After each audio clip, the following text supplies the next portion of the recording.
Hey, good morning, everyone. It's Thursday, April 27th.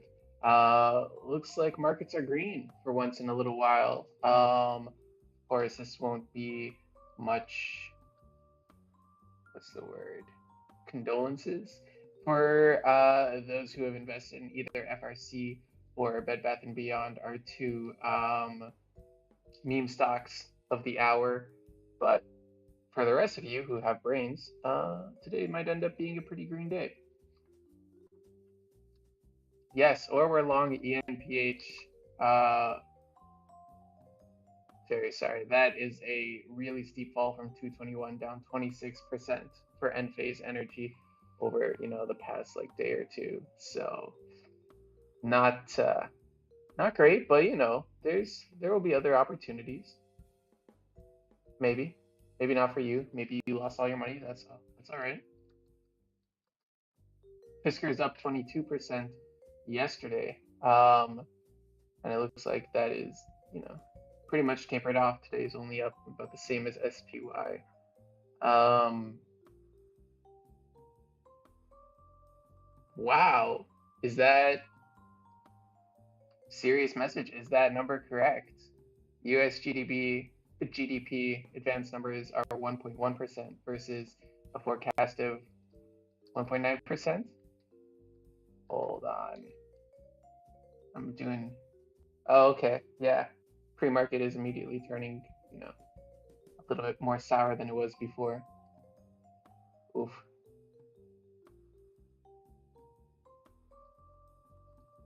Hey, good morning, PP. Yeah, just looking at these GDP numbers, advanced numbers. I yeah, we are 1.1% versus a consensus of 2% or 1.9%, depending who you ask. And jobless claims also came kind of below expectations. So, and yet pre-market we're still very much green. Um, I'm not sure why you think GDP growing slower than it should be is bullish. That is probably something very bearish, seeing as, GDP growth is like the metric used to determine whether we are in a recession or not. Why do we have advanced numbers on GDP? Because we don't want to, shock the market with data all at once. We want to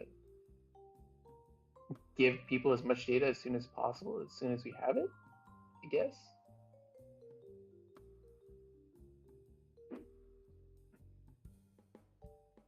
Congratulations to Haya, who had sex for the very first time. Although it was in the metaverse, so I'm not sure if it's real. Good morning, everybody. Good morning, good morning. So, anybody want to Morning. talk about Facebook, the metaverse? Oh yes, absolutely. We were Or actually, watching. anybody have any plays on that? I know a Uh, lot of people had plays on Meta today. Luce actually posted his. He had calls, $300 call. No, 300. No, $240 calls. And so those should be doing very well. Although they were weeklies, so they might still expire worthless. So, a recent article about Samsung, 95% plunge in profits. I'm wondering how this affects anybody else in the uh, chip industry or the chip sector, like Intel or what's the other TSMC?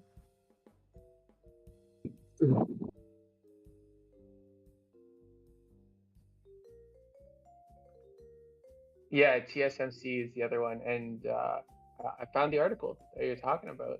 Uh, Operating profit fell 95%, revenue fell 18%, um, and yeah, wow, Just their as the chip. global downturn in the semiconductor purchase. So Yeah. I'm guessing it's gonna affect the whole industry as a whole. Well, it's probably a Oh, hard. Go ahead. okay. Negative said TMSC already reported. All right, let's see. Let me get the report.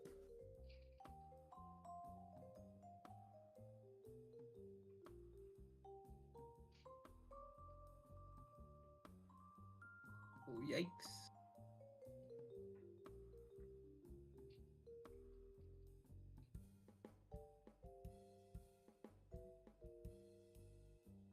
Looks like Well, it's still in the morning. I mean, the market's not open, so even if your puts haven't printed, just wait till market open. You never know, you know. looks like they're calling this just inventory backlog issue or glut, and they're expecting or guiding that it'll be solved by second half of this year. And it's important to remember, right? Semiconductor is a very cyclical space. Right. I don't think it's. I really don't think it's inventory. Reading from the Samsung article, it seems like it's a demand issue as well.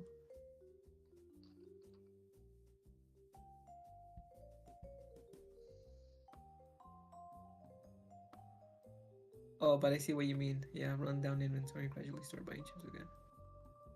I don't know.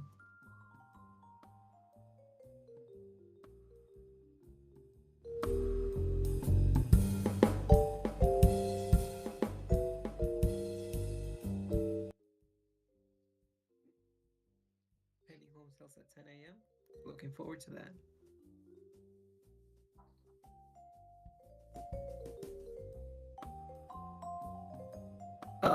I have a question. Does anybody has anybody recently moved to Florida? I want to know what your take is on the real estate market there, if it's still exploding or not, or if interest rates having any impacts on Florida.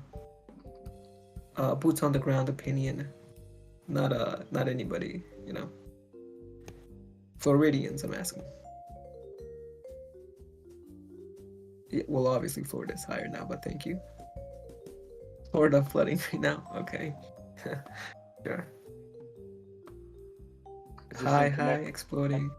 Miami, yeah. Is Gotcha. this in connection with DeSantis and Disney? No. I was reading an article here that priced out of Florida, just retirees are coming into Sunbelt. And also the interest rates. But if you want to talk about I guess if you want to talk about that, I don't know if anybody has any opinion on DeSantis and Disney or how that's stock related, but you know, anybody's welcome. Oh well, it's related. Oh, sorry, just because DeSantis is whatever some politician in Florida, isn't he? Yeah. Oh, okay, good. Yeah. Yeah, I he's the mean, governor of Florida. He's a governor. Yeah. I don't pretend to know American politics. You guys don't pretend to know Canadian, so it's all fair. Politician in Florida. Yeah.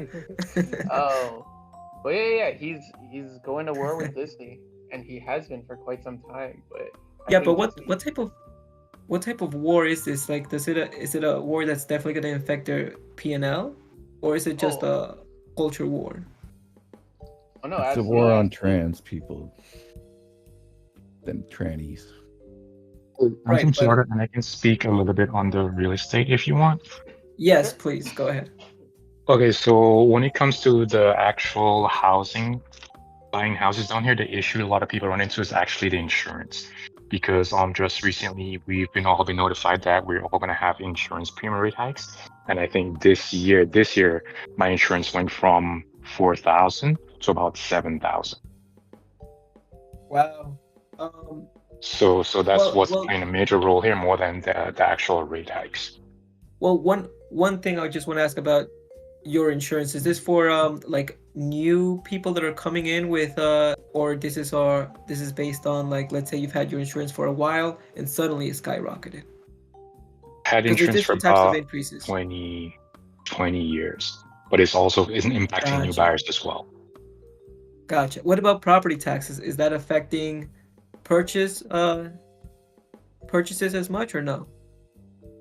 Because I know property taxes have increased, but I just don't know if it's had any effect in. Ours went up, but not significantly. So I would say no. I would say the most would be the insurance rate, house insurance rates, and like maybe the interest rates, but What city is it? The property taxes are mostly up because of the base. The value of the homes has been increasing like crazy in Florida. That's why the property taxes are up, but not the rate, really. Right, but Simply Striking is saying that it hasn't affected purchases as much. But anyway, it depends on the city. So Simply Striking, is that like, are you in Jacksonville or are you um somewhere in a not so hot market? What? I'm Going in on there? Broward, so just a little north of Dade County. Oh, okay. Okay, cool.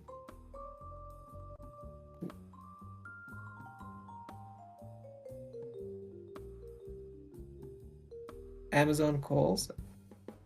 I I don't know anything about Amazon. Uh, what's going on with Amazon here? They reported or something? Amazon reports today after hours. Oh, gotcha. Hell yeah, brother. Gotcha. What's good, Mel? What's up? Yeah, anybody You have still- calls on Amazon? Fuck Amazon. Okay.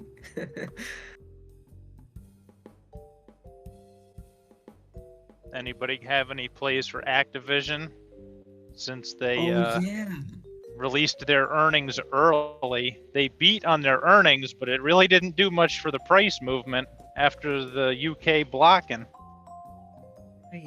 So, yeah, anybody have any positions on Activision or Microsoft because of the blocking of the acquisition? Bearish for Activision, right? Say that again, Bourbon. Isn't that bearish for Activision? Is that why? Yes.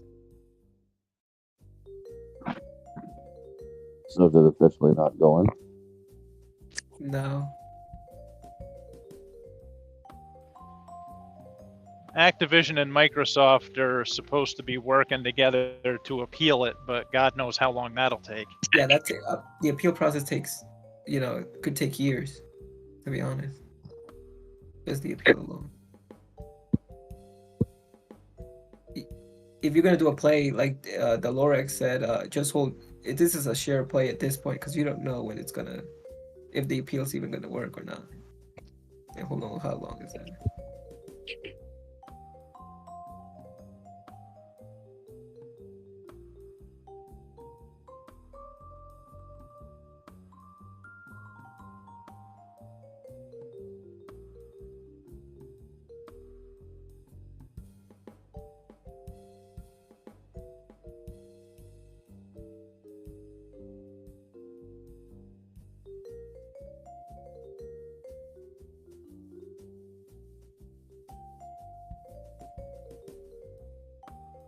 Yeah, so anybody's thoughts on the 40-year mortgage being approved?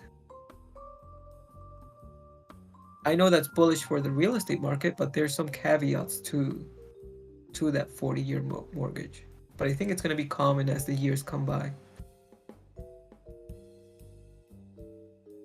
Well, I'm excited to be able to pay my mortgage till Dad die. Well, it definitely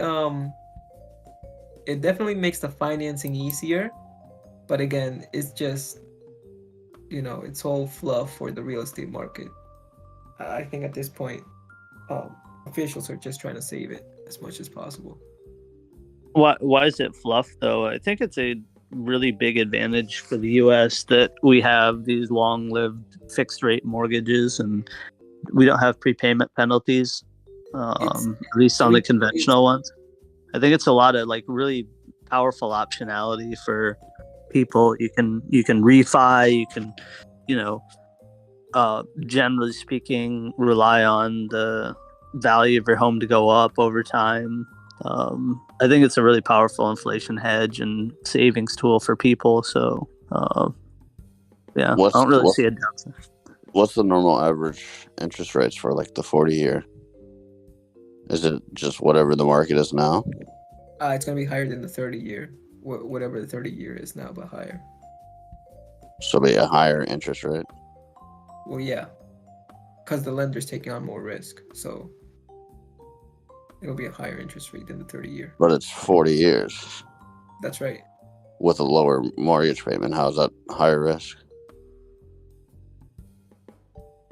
No, Because the mortgage lender takes on more risk because they're having to maintain that liability for or that they're having to maintain that interest rate Yeah, but target they could for always Jay Bourbon, yeah, 40 years. on a they could always residential sell it. mortgage. Yeah, no, you're right, Jay Bourbon. On a residential mortgage, if it's a longer term, that's considered less risk because it's a smaller debt to income ratio that you're using, right?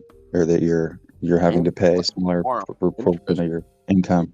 Yeah, you're getting more money. Opportunity Like, cost. So a 40-year mortgage should be less, but if it's a 40-year mortgage, like they do 40-year mortgages on investment properties already, but those interest rates are higher because it's an investment property. So that's a different 40-year mortgage. But these residential ones are going to be less risk, so they should be lower or So the what same it rate. is the opportunity cost is considered higher because basically it's going to take them longer to get their money back, which means that the bank could Right. potentially do something else and the money would be more valuable to have now than having to wait that 10 years. That's why the interest rate is going to be higher because it has to have a higher return in order for it to be worthwhile for the bank. but if you're doing the 40-year Right. term, you're going to get more money the life cycle of the end of the term, right? Like you're going to get more in interest. If I was the bank, I'm like, give me 40 years of money. The amortization schedule, if you look at the amortization schedule, you're going to get a higher interest rate and have more interest payments and less principal payments. So the bank's going to collect more money on interest Correct. over a longer life cycle of the loan at a higher interest rate. So the consumer is going to be, if they're paying monthly minimums, they're going to be hurt more in the long run. And there's less risk across the board on a longer term amortization because of the profitability of the loan itself. These things get repackaged. Fannie Mae and Freddie Mac supply the money. The mortgage is packaged up and then sold to hedge funds. So it's a value play for the banking industry more than anything. Yeah, I don't think it's in the opposite direction. I think it's completely more beneficial for the lender. Like if I was a lender, for example, I would take that 40-year at a higher interest rate, collect way more, and then I could sell it off anytime. Well, hedge funds will buy them. So yeah, certainly you have optionality, but just look at it this way: it's always the fact that there's more. When there's more risk, there's a higher rate, and if you look at a 15-year mortgage, the rate is lower because intrinsically there's less risk. Like just reductively, if you just look at it that way, you can see that there's more risk because the rate is higher. Don't you think, though, that the people that are more likely to take out a 40-year mortgage are probably going to be the ones that are a higher credit risk anyway? Why are we talking about mortgages? Yeah, you boomers. I blame Let's talk about BP. Snapchat. Let's talk about Snapchat earning. Yeah, one Snapchat Thursday. Today. after hours. market. Yep. So we got Snapchat, we got Amazon, and we got T-Mobile. Any others? And are you bullish Snapchat mode?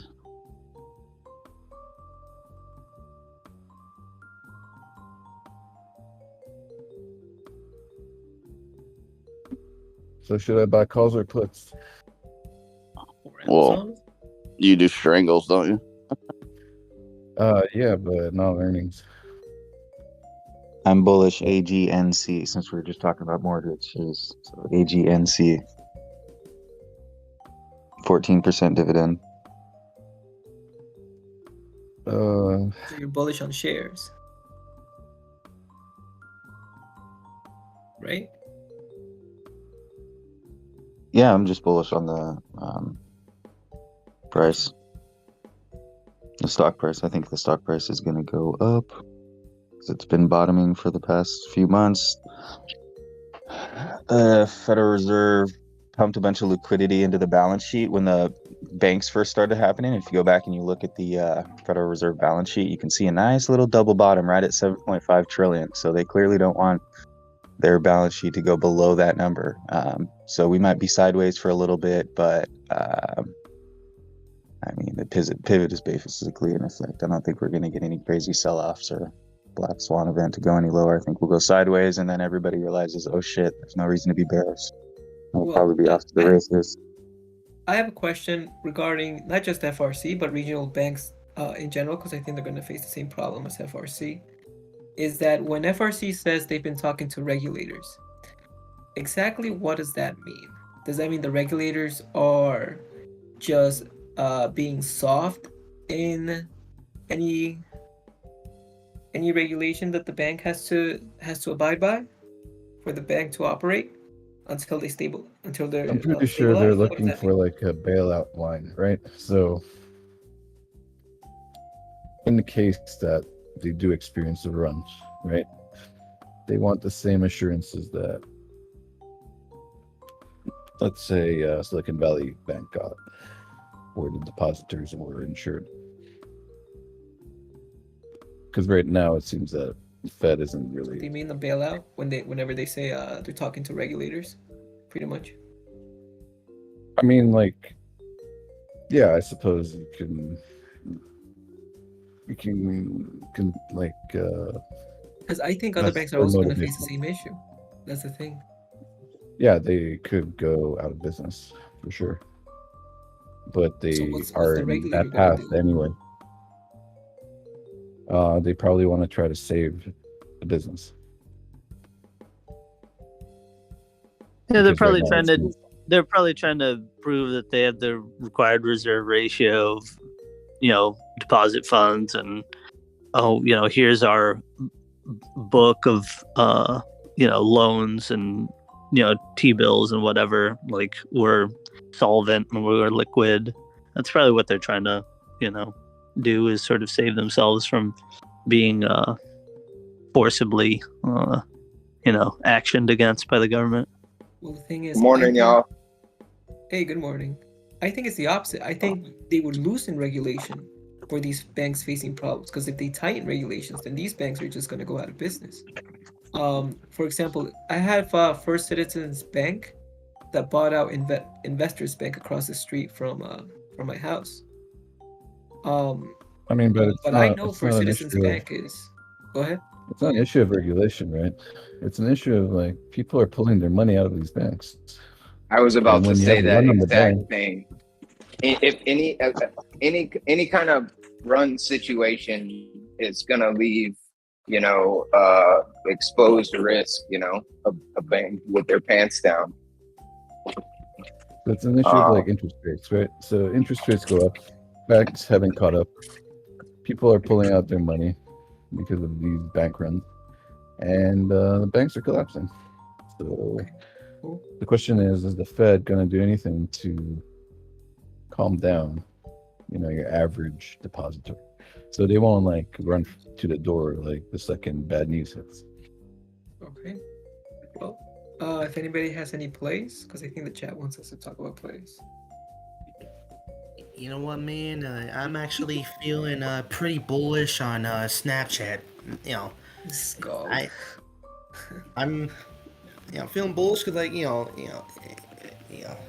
Congress keeps talking about banning TikTok, which if it actually goes through, is gonna Snapchat would be one of the big players to benefit from that. But after seeing the results from Meta last night, I'm feeling a bit optimistic about Snapchat. It's been the stock has been beaten for so long that Snapchat is beat tonight. It's gonna moon.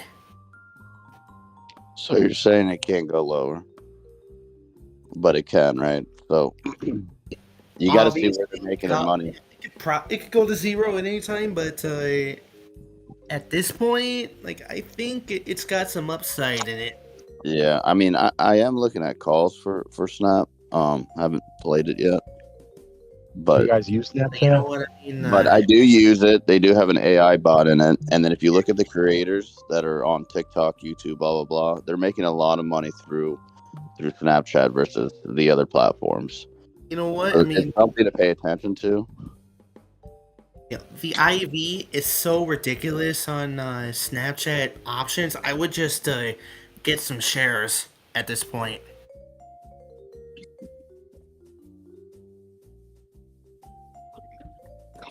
Yeah, I mean, I would go further out on the expiration, but yeah, or shares now. I think an interesting earnings today that people haven't mentioned is Cloudflare. If you're bullish on Snap, you would buy shares. If you're bearish, just don't get in at all because it's at that point, you know. What do you think about Cloudflare? You don't want to get Ivy crushed. I don't know It about could Cloudflare. pull a theta gain moment. It's kind of difficult to gauge where the security market, I guess, where the cybersecurity market is heading. I do know that MongoDB and Datadog had a crazy day yesterday, and they are kind of related to Cloudflare. So I don't know if the play is necessarily on Cloudflare or on something kind of adjacent, like a sympathy play on MongoDB or Datadog. Datadog is having earnings next week, I think.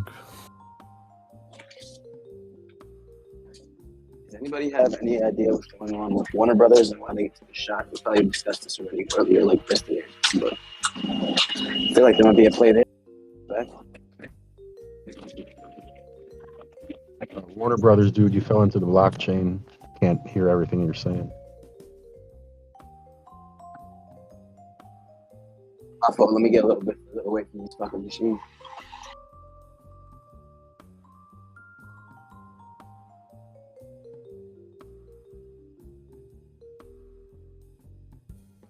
That Warner Brothers chart looks pretty bad. Yeah, why is it taking such a beating? Is there anything specific? I tried to do some research, but I couldn't really pin the point.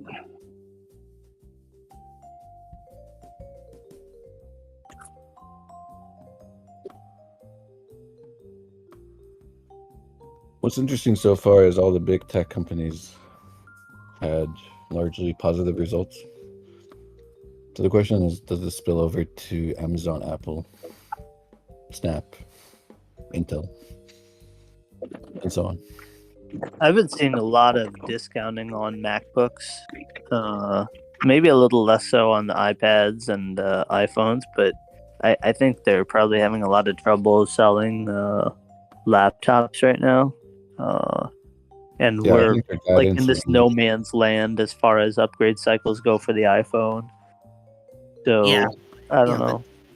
Anyway, the deal with Apple is that unless it has some huge miss, it's on earnings. It's gonna play out like this. You know, it's just wobble around during a report. Then the next morning, it just shoots up again. Like it's done that the last couple of earnings.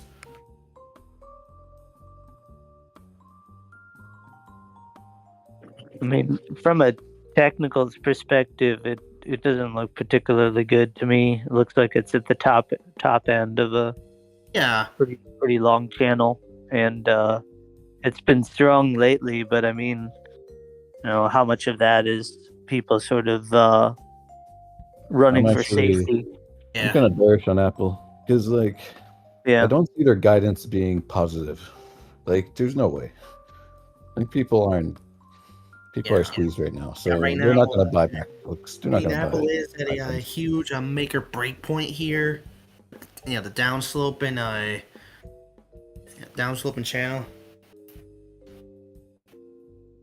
But I mean, Apple's the Right big at the top board. of it. So whatever happens to Apple will dictate the direction of the market. Yeah. Well, I don't know. I feel like Microsoft is just as big of a factor nowadays, and you know, I could see the strong results from Microsoft giving a little bit of, you know, lift in the short term. I think the question is, do people think that this is the last hurrah of decent earnings before, you know, recession and everything softens out? That's I think what a lot of people are probably contemplating right now. When's Apple reporting? Today? Next week. No, Apple week. reports next week. Gotcha. Thank you. On May 4th, to be exact. Oh, so they're reporting after the FOMC. I mean, if you put a gun to my head, I'd be bullish on Snap, just because every tech company seems to be posting positive results. So it seems like the layoffs and all that. Yep, and Like, they're gonna say AI like 100 times probably. like the bottom line, you know, those cuts on the bottom line should reflect on these earnings, right? But at some point, like in future earnings, it probably won't be as positive.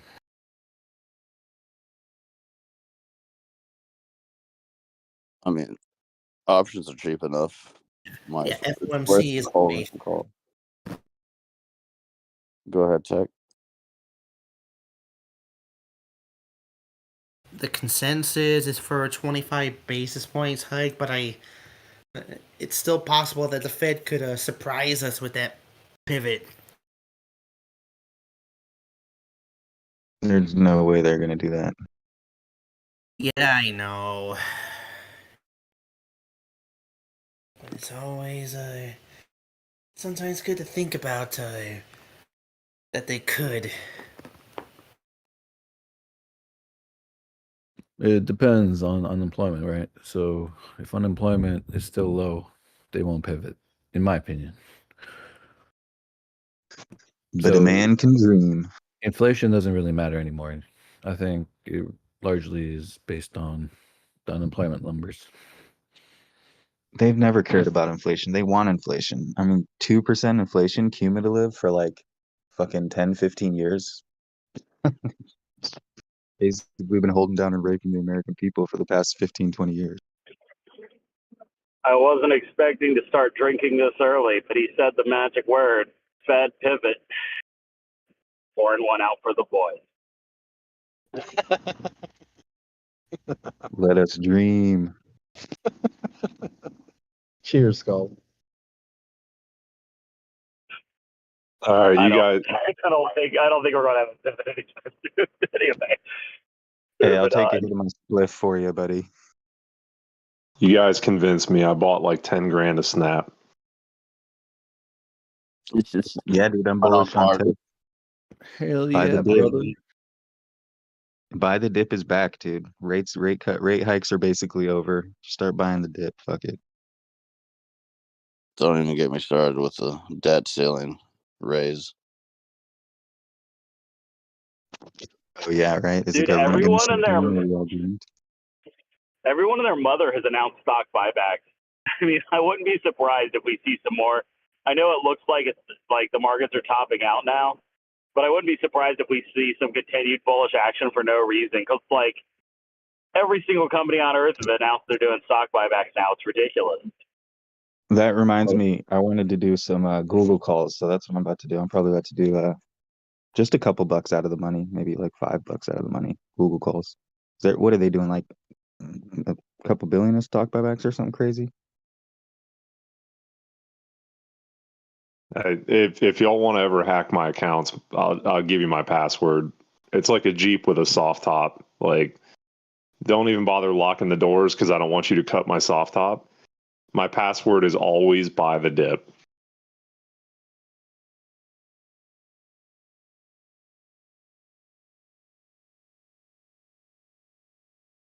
Who has balls to play Amazon? Yeah, I actually have a quick little question about the subreddit. So I just joined a couple days ago. I was able to make my first post, but I still can't comment. All my comments keep getting auto deleted. Is there some kind of threshold?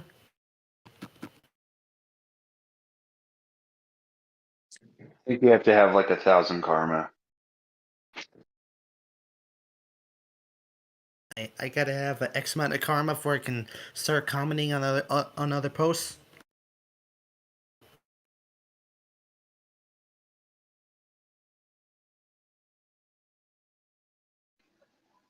Opinion, you want any clarification on that?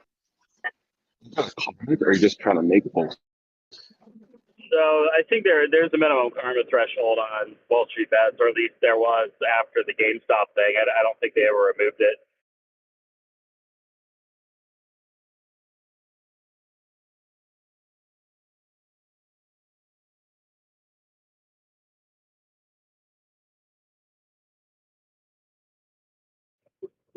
Bro, I love the guy in the chat whose logo is just the Enron logo. Later, I'll see if I can dig up my old Enron hat. I got an Enron hat. I collect corporate swag of companies that have gone tits up. I've got a Lehman Brothers shirt and a few other pretty great pieces. Oh, I got to get some Bed Bath & Beyond swag now. Holy shit. I'm going to have to go on eBay and find some sort of employee shirt that I can buy. I have a few Toys R Us shirts if you want it. Just go to your local Bed Bath & Beyond. They're probably throwing it out. Technically, Scald, you'll need a Bye Bye Baby one as well.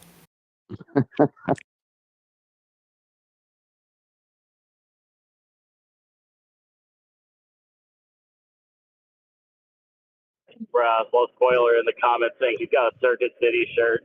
You guys remember Circuit City? That shit. Fuck Circuit City.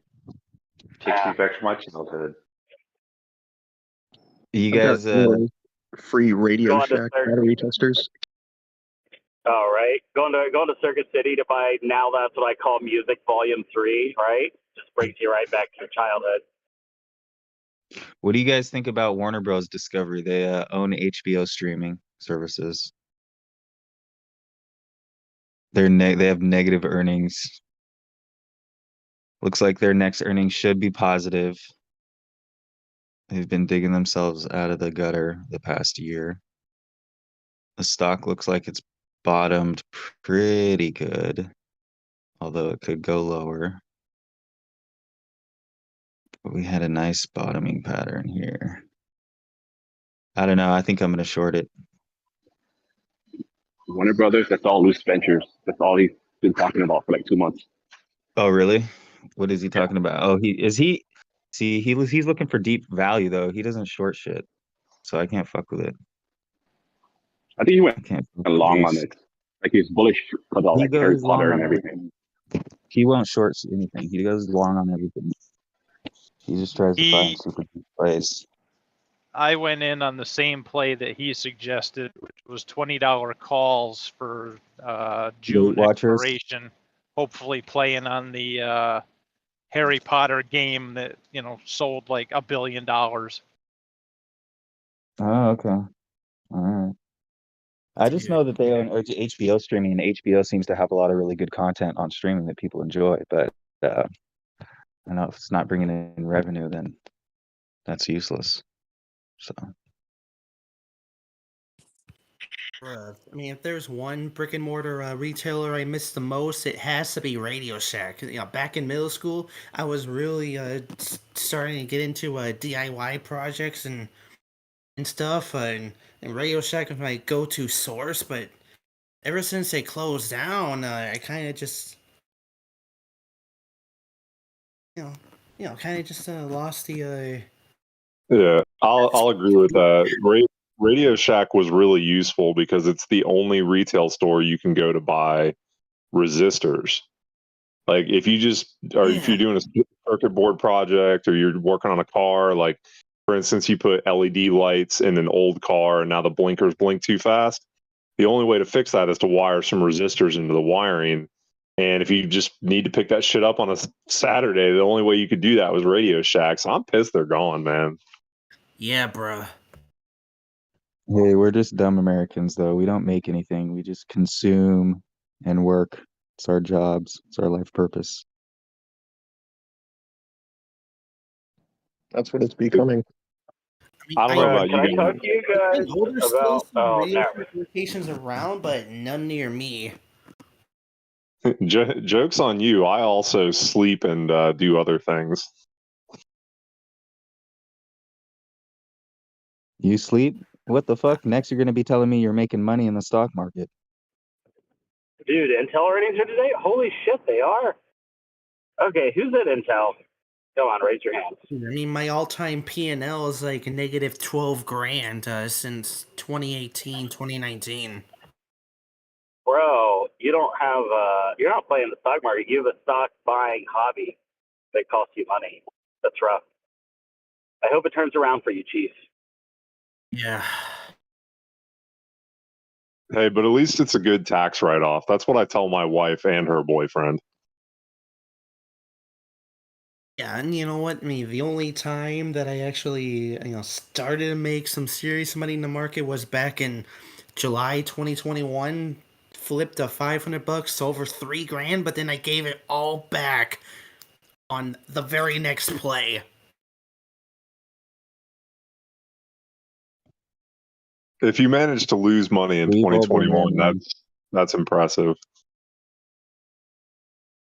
Yeah, So don't beat yourself up we got over some it. comments here that people are going long Intel. I guess my curiosity is, are you going long Intel before earnings, or are you waiting till after the IV crush and then going in afterwards?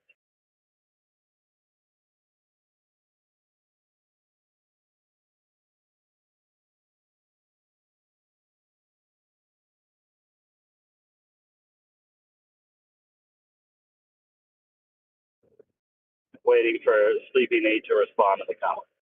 We'll see. But yeah, no, I've been looking for an entry point into Intel for some time. These guys are a dividend aristocrat. For those of you that don't know what that term is, it just means they pay dividend for a long ass time. So you got stocks like Coca-Cola, Procter & Gamble. They're in a completely different level. Those two stocks in particular never stopped paying dividends, even through the Great Depression. They continued paying dividends even at the height of the Great Depression. People were in bread lines; they were paying out dividends, which is fucking nuts. But there are other stocks that have paid out a dividend for 25 plus years. They're called dividend aristocrats. Intel is one, even though they've cut their dividend rate. I've been looking to add them to my boomer portfolio because I do like dividends in my boomer portfolio. I'm just looking for a good entry point into Intel, and I think I might have missed the bottom, which makes me a little sad because now they're getting all that sweet government money. So I'm just looking for a little bit of a pullback to buy into Intel. If you want dividends, just buy REIT stocks. They don't own any of the debt, any of the bad debt. They just sell. They're literally never going to go under, and you get like 14 to 17% dividend. Done. I mean, if you're bullish on semiconductors in general, maybe look into SOXL or one of the other semiconductor ETFs. If you're buying I have stocks no for interest in dividends, the semiconductor market. I okay, have but if no you're buying interest in that. stocks, As for REITs, I already got a shit ton of them. I got a bunch of them. okay. I talked about I anticipate the RWT on market here going. often. Yeah. Yeah, but like think And a few about others. the yearly inflation rate. It's not going to outrun the dividend rate. Like, you know what I mean? The dividend's got to be high enough to outrun inflation.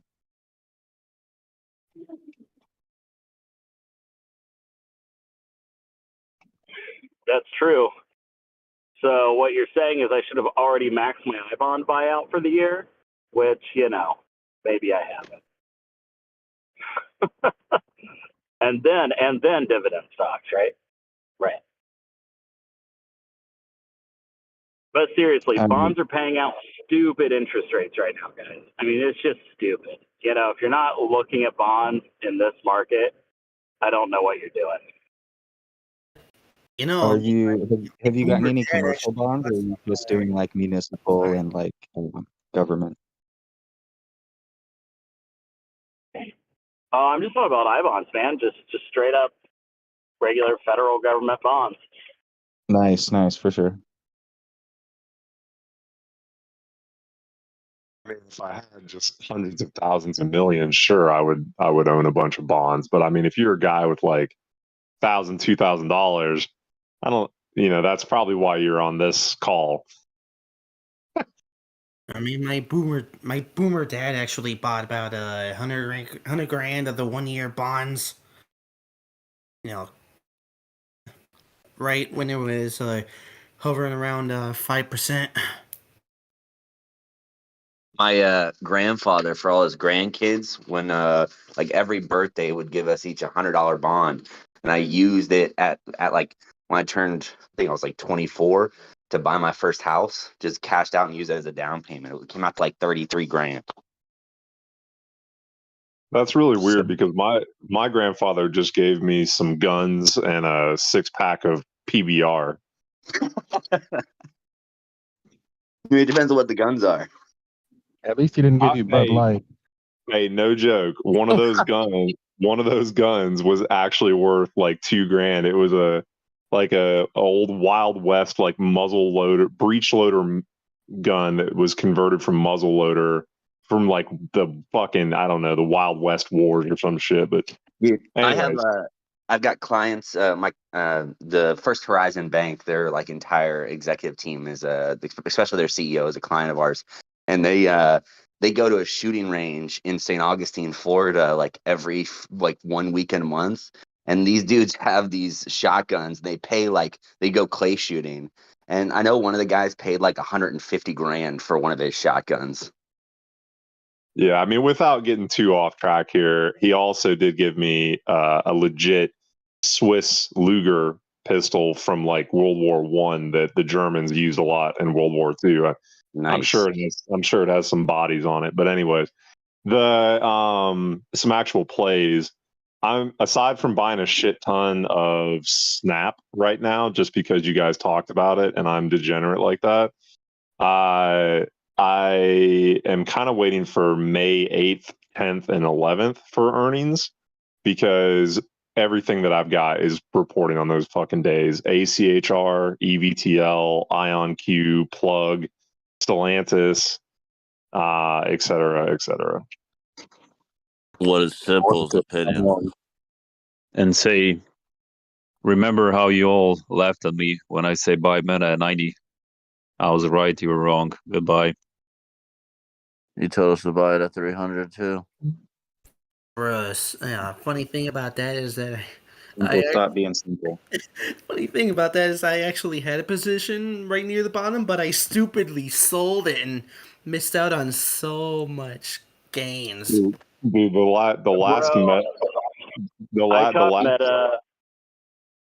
Go I ahead. got Meta very, very close to the absolute bottom here. However, on the flip side, I do want to say that since we're talking about people's inheritance, I do have one stock in my kiddo's name, and it's a share of Disney that I bought at almost the absolute top.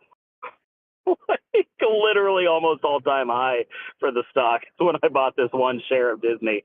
And it's only because if you own a share of Disney, you can write to them and they'll send you a share certificate that has all the Disney characters on it. And I framed it and I put it in the kids' nursery. So that way they'll become a degenerate like me. But anyway, long story short, I just Very nice. Dude, thanks to Simple, the last Meta earnings, I think I made 25, 30K off some DGen calls that I held into the following days. I should have done it again, apparently, because every fucking earnings they have now is just gold. Jesus.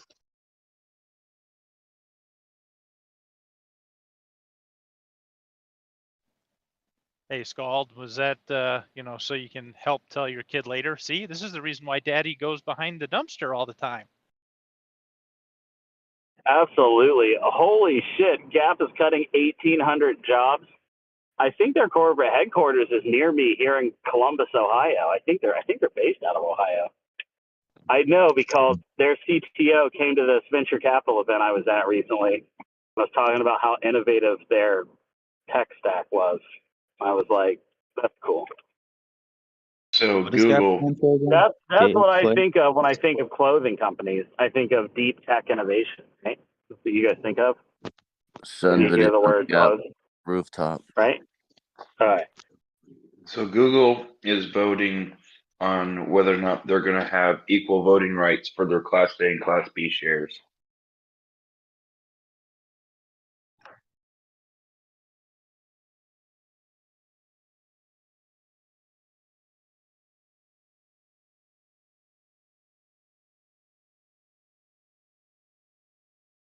But I'm not expecting that to actually happen. Seeing as in their proposal, they point out that the guys who have the greatest amount of voting rights are the ones that have the Class B shares.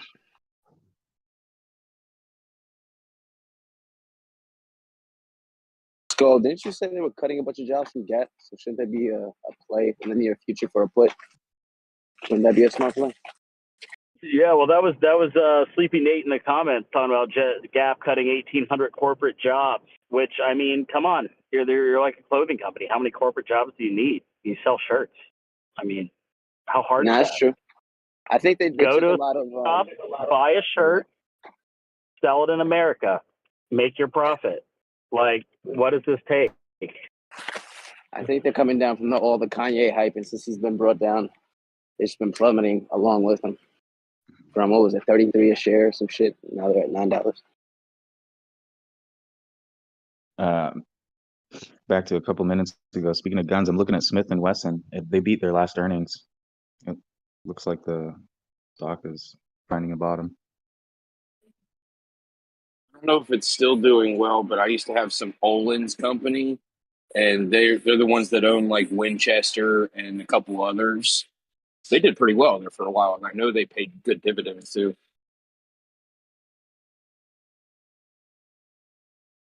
No Yeah, joke Smith and though. Wesson's got like a 4% dividend. What's the ticker on that one? It's SWBI. Or unless you ask about the other one. I want to say it's The other one. OLN. OLN? I think.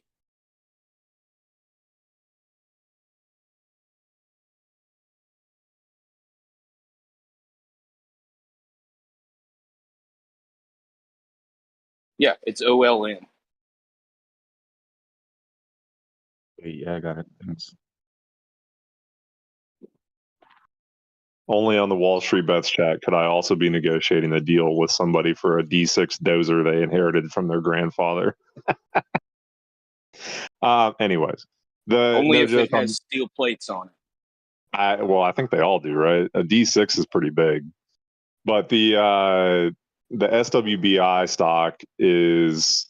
I think all gun stocks are a good play right now because a lot of states have gotten rid of their handgun permit requirements.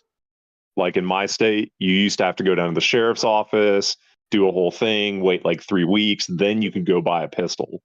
All of our Over half the states in the states- country have gone constitutional carry. They don't need a permit. Exactly. They're going away from all that shit. You can just walk in, buy a gun. And I know a ton of people, the first thing they did last week or a week ago when they did that shit was just go buy guns. And I did the same thing. As someone who runs a small firearm business on the side, let me tell you, there is money in firearms. Yeah, and I, like even my wife was like, "Dude, we should go buy some guns. I've got this new credit card that I need to get 3,500 on so I can get some airline miles. Let's go buy guns with it." I'm like, yeah, okay. I mean, do it up. Yeah, just stay out of Washington State, dude. I'm pissed. They just outlawed like fully automatic, so you can't have ARs and shit like that. You can't buy them here in Washington anymore. That's right. They did that, and they also banned magazines with capacity over 10 rounds, which is the It's dumbest fucking thing. insane, dude. I'm fucking done with Washington State. I'm getting the fuck out of here. I'd rather live in fucking California. Dude, California is Whoa. worse. California is worse. The 10 magazines you have to have, the 10-round magazine you have to have fixed. It can't even be removable in California. Yeah, but at least there's sunlight there, and it's not rainy 10 months out of the year. That is true. I'll give you that. There's nice beaches in California. Yeah, California sucks because you have to take a lot of liability if you want to like do shit your way because you're probably breaking a bunch of laws. But I mean, at the end of the day, nobody gives a shit. If you're not doing anything stupid, you're not going to get caught. Just don't be an idiot. That's right. Everyone's trying to leave California. What are you talking about? It's one of those, keep it in your safe and wait until the rain, the rainy days. I expect everybody to go out and buy a bunch of Snap shares today because they owe me my fucking money back from the shit they stole from me like 3 earnings ago when they shit the bed. So let's get this fucking market open and have a damn green day.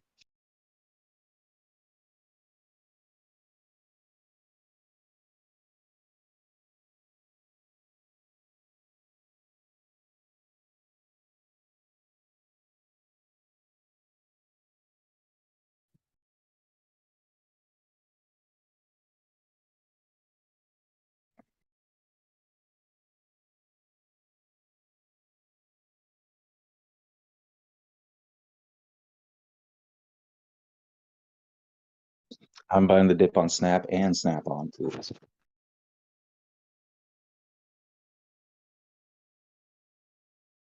I heard somebody yesterday talking about making a play on Snap-on. That's a thing? I don't know. It's looking a little overbought right now. It's pretty expensive. It's kind of near an all-time high. But me personally being a mechanic, we laugh at all the people that buy from Snap-on because they get fucked on a regular basis. If I was making, I mean, we call the Snap-on tool truck that comes by the shop the rape van. So yeah, people just willingly. I'm not kidding. They lure technicians in with free candy. Yeah, they have like a box of candy at the door, and they it's store better, dude. pizza, and they're like, They'll "Yeah, loan come you on the in, tools, get some fucking candy, and then I'll sell you a wrench for $300." Literally, No, Snap-on, dude. Snap-on charges the same price for tools that the U.S. military pays for a fucking hammer. No, we were talking about this before. They were talking. Somebody was talking about how they like will lend new mechanics, give new mechanics a fucking loan with shitty interest rate, and then load them up with a fuck ton of tools, and they'll have that debt forever. Oh yeah, dude. They literally make payments to the Snap-on tool truck like making alimony payments to their ex-wife or child support Oh payments. no! It's the same fucking thing, dude. No!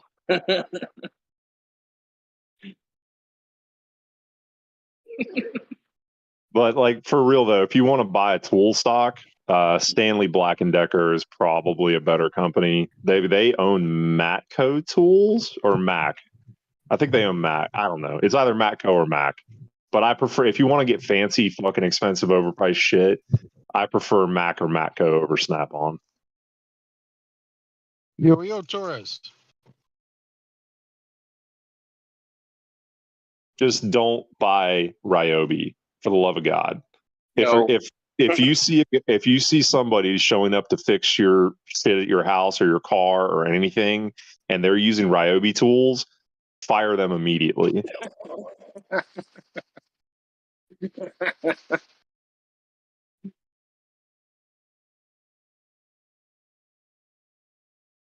Side note: dude, does my anybody, dad Someone who has no clue.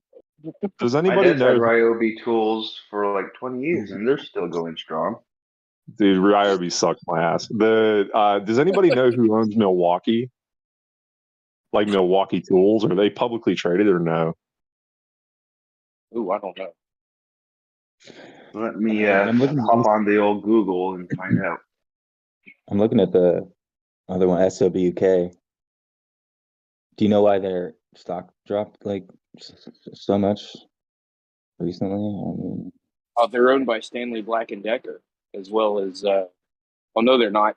Stanley Black and Decker owns DeWalt, and Tectronic Industries owns yeah, Milwaukee. that's what I'm looking at. SWK. TTNDY. They got a 4.1% dividend, and they beat their last earnings just barely. So they're an OTC. Market cap 18.9 billion. Right now they're up 93 cents in pre-market. They are currently trading at 51.14 a share. It's the owners of Milwaukee. Correct. What's the ticker? TTNDY. Isn't that funny?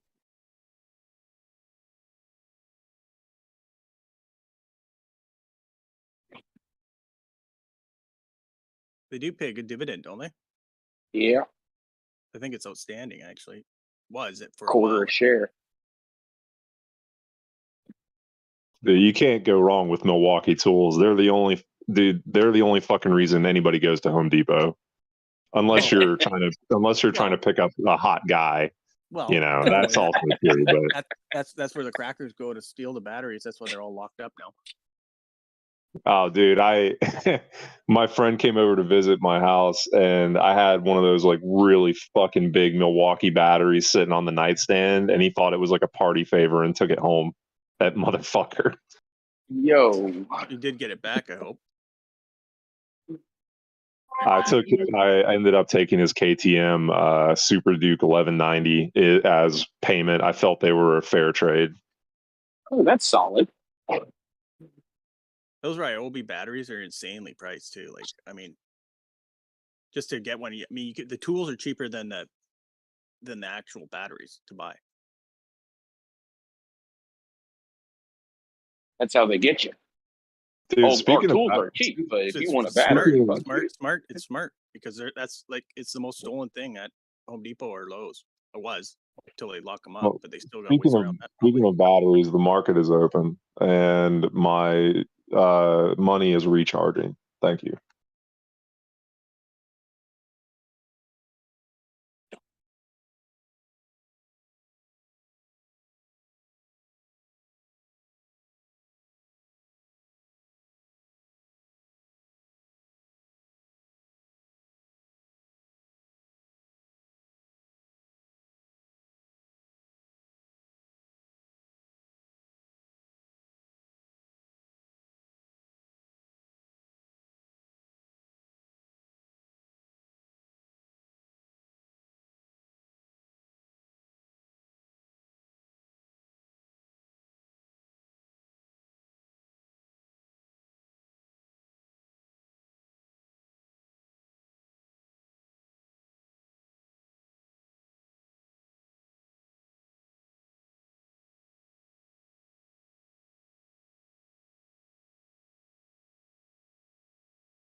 Meta killing it. They must have done something with their earnings.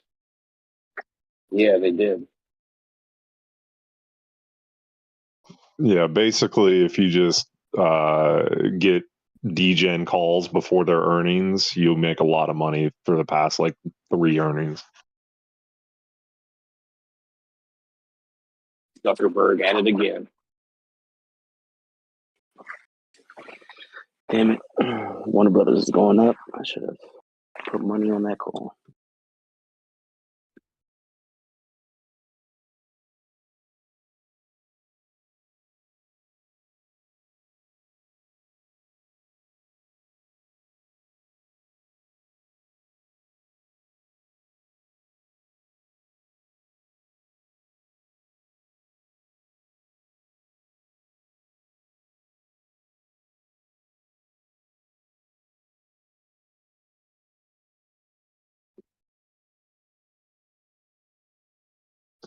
Another play that I've been doing a lot of swing trades on is Enovix Corp, ENVX.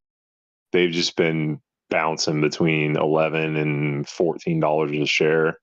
And basically every time it dips down to about 10, 11, you buy, it goes up, you sell. I just keep doing that shit over and over. Their price target was recently maintained at 36 a share by Oppenheimer, and I don't know where the fuck they're getting that from, but you know, to each their own. What was the ticker? ENVX. It's a stock that's done really well for me for quite a while. If you look at the chart, you know, it just goes up and down and up and down and up and down. And basically, if you buy it when it's down, it always goes back up.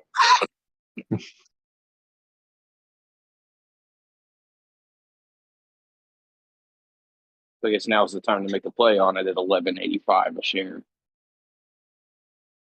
I mean, it could still dip a little further to about 10, but like 8, 9, 10 is the bottom. It never goes below that. You look at the 3-year chart. It can. I mean, I was on the ride up to like 35. That was a healthy ride. But yeah, I mean, it's, you know, it's related to lithium.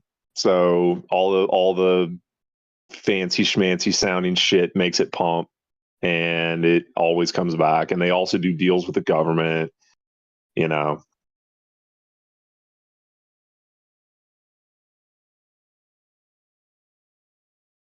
anytime you have government deals involved, you're almost guaranteed to make money.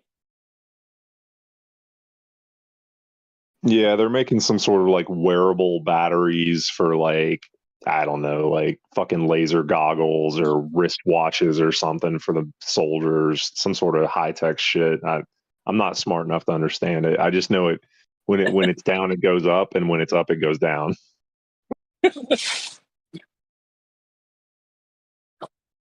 Wait. So you're saying you buy low, wait for it to go high, sell there, and then wait for it to go low and buy back in. Oh, so that's how it's supposed to work. Okay. It's because my hands are so transient they can pass through physical objects and basically go straight liquid. Like there's balsa wood, then there's wet cardboard, and then there's my fucking hands. And that has cost me a lot of money on a lot of other great stocks, but it seems to work well with swing trades. So as I've said before, you just have to know yourself, and I know myself. You got to forgive Rad. He's just used to watching uranium flatline. That's all. That's all it does, man. That's my life. Have you considered, and this is just a thought, just buying whenever and then holding it, insisting it should become a 100x because reasons? I did No, that's that. my strategy. I did that with GameStop, and it actually fucking worked. But then it didn't work with anything else after that, so I got kind of burned out on it. On a serious note, though, Copper, you are giving a good play. I'm just giving you a hard time out of love. I just hold stocks and I just look at the screen until it goes up, like the men who stare at goats.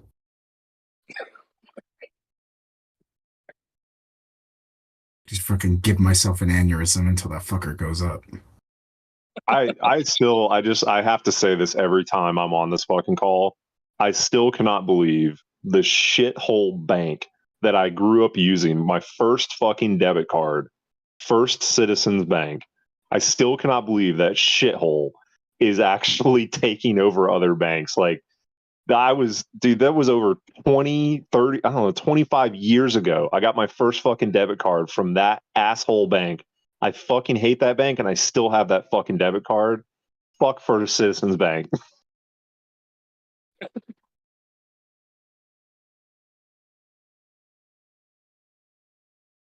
So has anybody made any play on any ammunition stocks? Like in actuality? Because I've been following that pretty hard.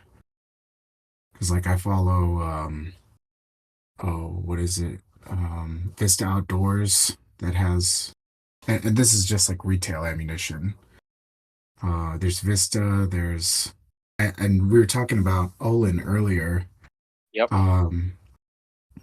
I looked at Olin, and while yes, they technically own Winchester, when you look at their reporting segments, Winchester only accounts for about 17% of the revenue. By and large, they're a chemical company. About 50% of their rev comes from basically chlorine production. Like they take salt water and through the electrolysis process, they produce like chlorine and shit like that, and then they also produce epoxy.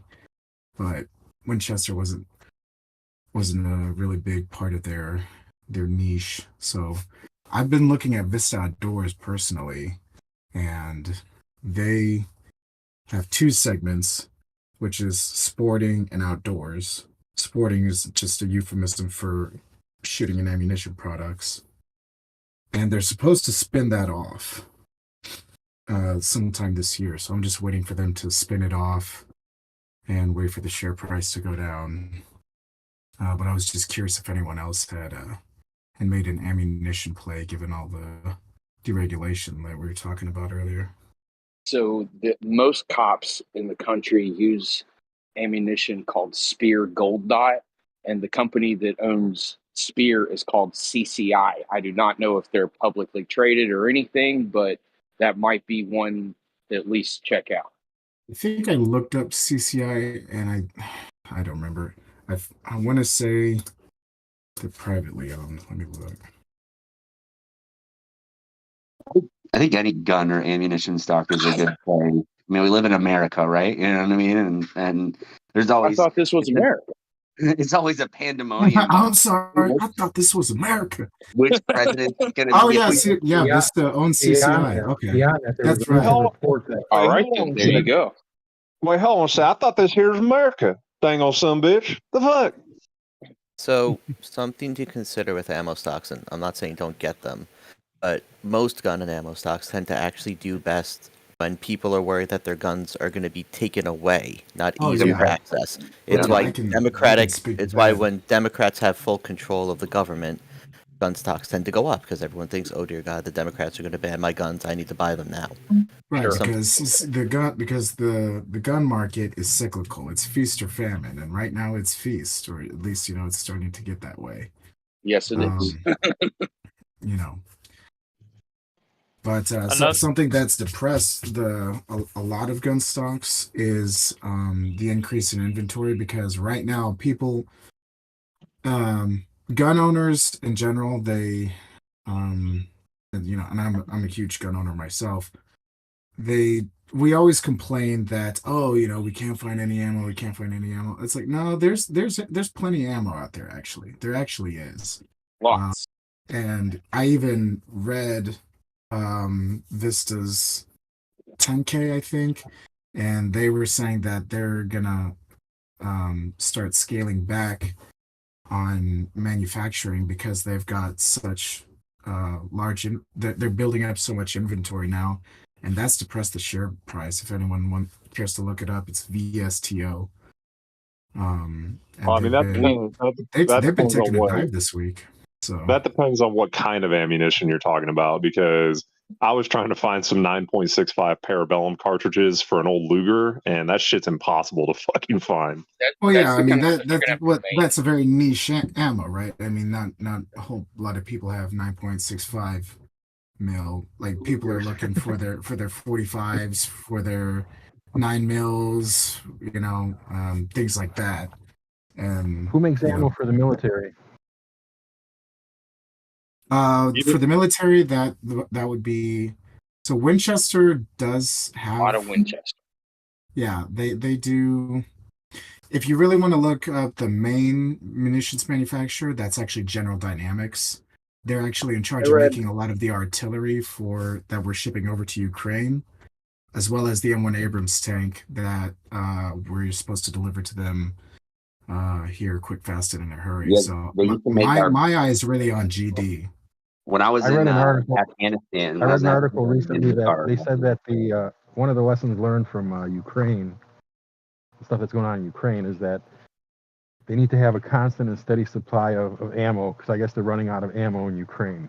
Right, and that's So- the main problem. That's why we had to really get on Europe's case to start supplying them with ammo, while we're trying to fiddle fart and increase production ourselves. Because right now, through proxy, we're funding a war.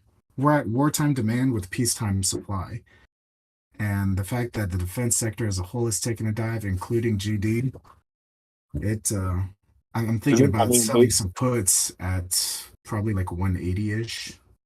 Right now, it's like Isn't having a good supply chain a lesson they learned from all the wars ever? Yeah, you would think, right? I don't think that's a new revelation from the Ukraine. I'm just telling you what they're saying is that they apparently the ammo supply chain right now is not as robust as it needs to be to engage in these kinds of activities. Geez, you would have thought you would have thought they would have learned from the world wars that happened previously. Yeah, the $7 trillion that we spent over there. That would be ideal. They don't call it military intelligence for nothing. Yo, you about made coffee come out my nose, bro. I have a better question. Who makes the silver bullets for like vampires and werewolves and shit? Because I hear the vampires and werewolves are becoming a really big problem.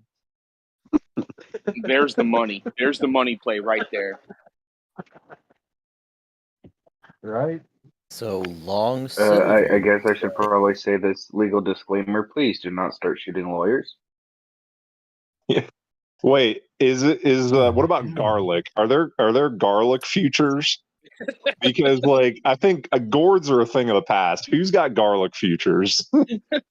Yeah, dude. How do we profit off these zombies in all our downtowns, bro? How are we gonna find a Got play for all these? pressed in my garage. Is there a Van Helsing ETF that I can What's the look at? homeless play, yo? What's the ticker? Okay, well, so zombies are a completely different fundamental thing than vampires and werewolves, right? Like vampires, But werewolves, I think we're looking at a boost in silver and a boost in garlic, right? But if we're talking zombies, I think we're going with steel chainsaws, steel And I'm and or steel metal, STIHL or STEEL. Both of those are going to rock it if we've got zombies. I need somebody to do some research. Are we looking at zombies that are created by some sort of fungus, or are we looking at vampires that are created by some sort of virus? Nah, Your dude. I'm talking basic about the zombies, those fentanyl are zombies in basic zombies. downtown. Calls on needles. What are some needle companies we can trade? They're gonna run Whoa. faster. Heroin zombies. Okay. I'm taking this as a commodity discussion, and I'm all for it right now. So I heard steel's coming up. We got silver. What's copper good against? Come on, let's keep going. Well, so what was that No, show? salt. We got to put. We got to put Wait, some plays on lumber. salt. Lumber for the wooden stakes. Right. Well, hold on. What's the name of that show that was just on HBO? The Last of Us. I think that had a really plausible theory about that fungus that turns ants into zombies. It's based on real information in the world right now. I feel like that's a thing that could actually happen to us. It really could, because global warming and climate change. If you don't believe it already, it's happening right now. Okay, so jokes aside, unless I guess we're going long on some big pharma that's making the next antifungal, is there actually a play?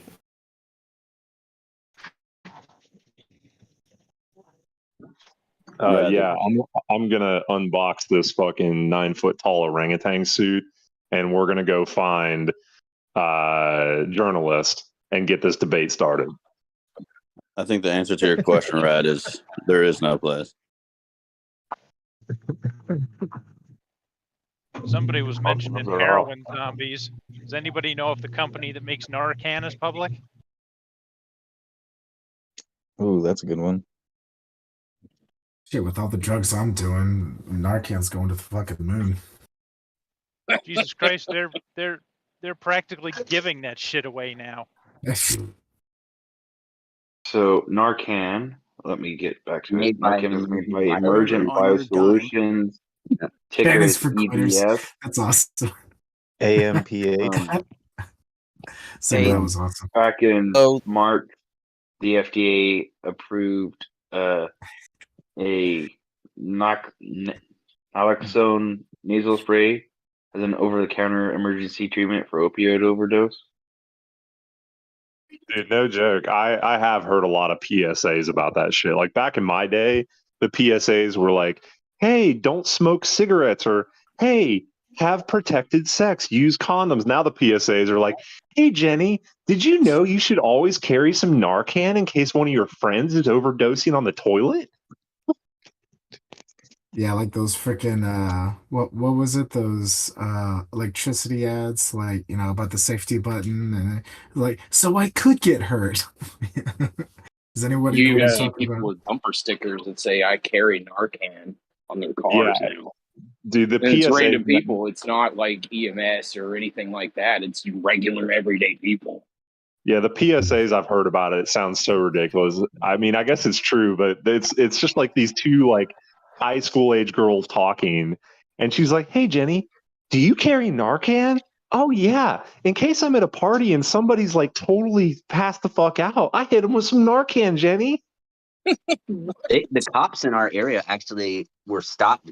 They were stopped giving them Narcan for a while. I'm in Jacksonville, in Florida, and one of my buddies who's a cop said that the reason they stopped giving it to them is because they would hit people all the time that didn't need it. So it'd be like some guy be passed out drunk and be like, "Give him Narcan." They just Narcan his ass on the concrete. Well, So I'm going I to just tell you right now, I was an EMT for 6 years, so I had to administer it. Let me tell you something. You hit a junkie with that stuff who doesn't want to come out of it. Trust me, they come up fighting. so I just want to point out Narcan has narc in the name, so I'm very bearish right now. Not liking them. Well, I mean, that leads me to the next question. What are you worried about being narked on? In fact, not only does it have narc in it, it's narc and then can. So you narc, yes, you can't. See, this is terrible naming. This product is going to zero. I'm out. I'm done. Yeah, but what illicit activity are you doing that you're worried about being narked on? It's the imaging, man. I can see Mark Cuban in my head just ripping the paper up and saying I'm out. Fucking insider trading, I guy. can see Mark Cuban in my head. Trust Well, me, the play, you know, naloxone is Hashtag something Narcan to that's the never moon. going to go away unless they come up with something better and faster. But when they're opening up clinics for people to shoot heroin and all kinds of other stuff legally and not get in trouble, that drug's never going away. yeah. So AMPH Which drug? I'm manufactures that sorry. drug that's in Narcan. So that would be the play. Is AMPH. Thank you. Which drug were you talking about? I'm sorry. It's like Naxoline or whatever the Naloxone. is. I don't know. Naloxone. It's the generic name for Narcan. Yep.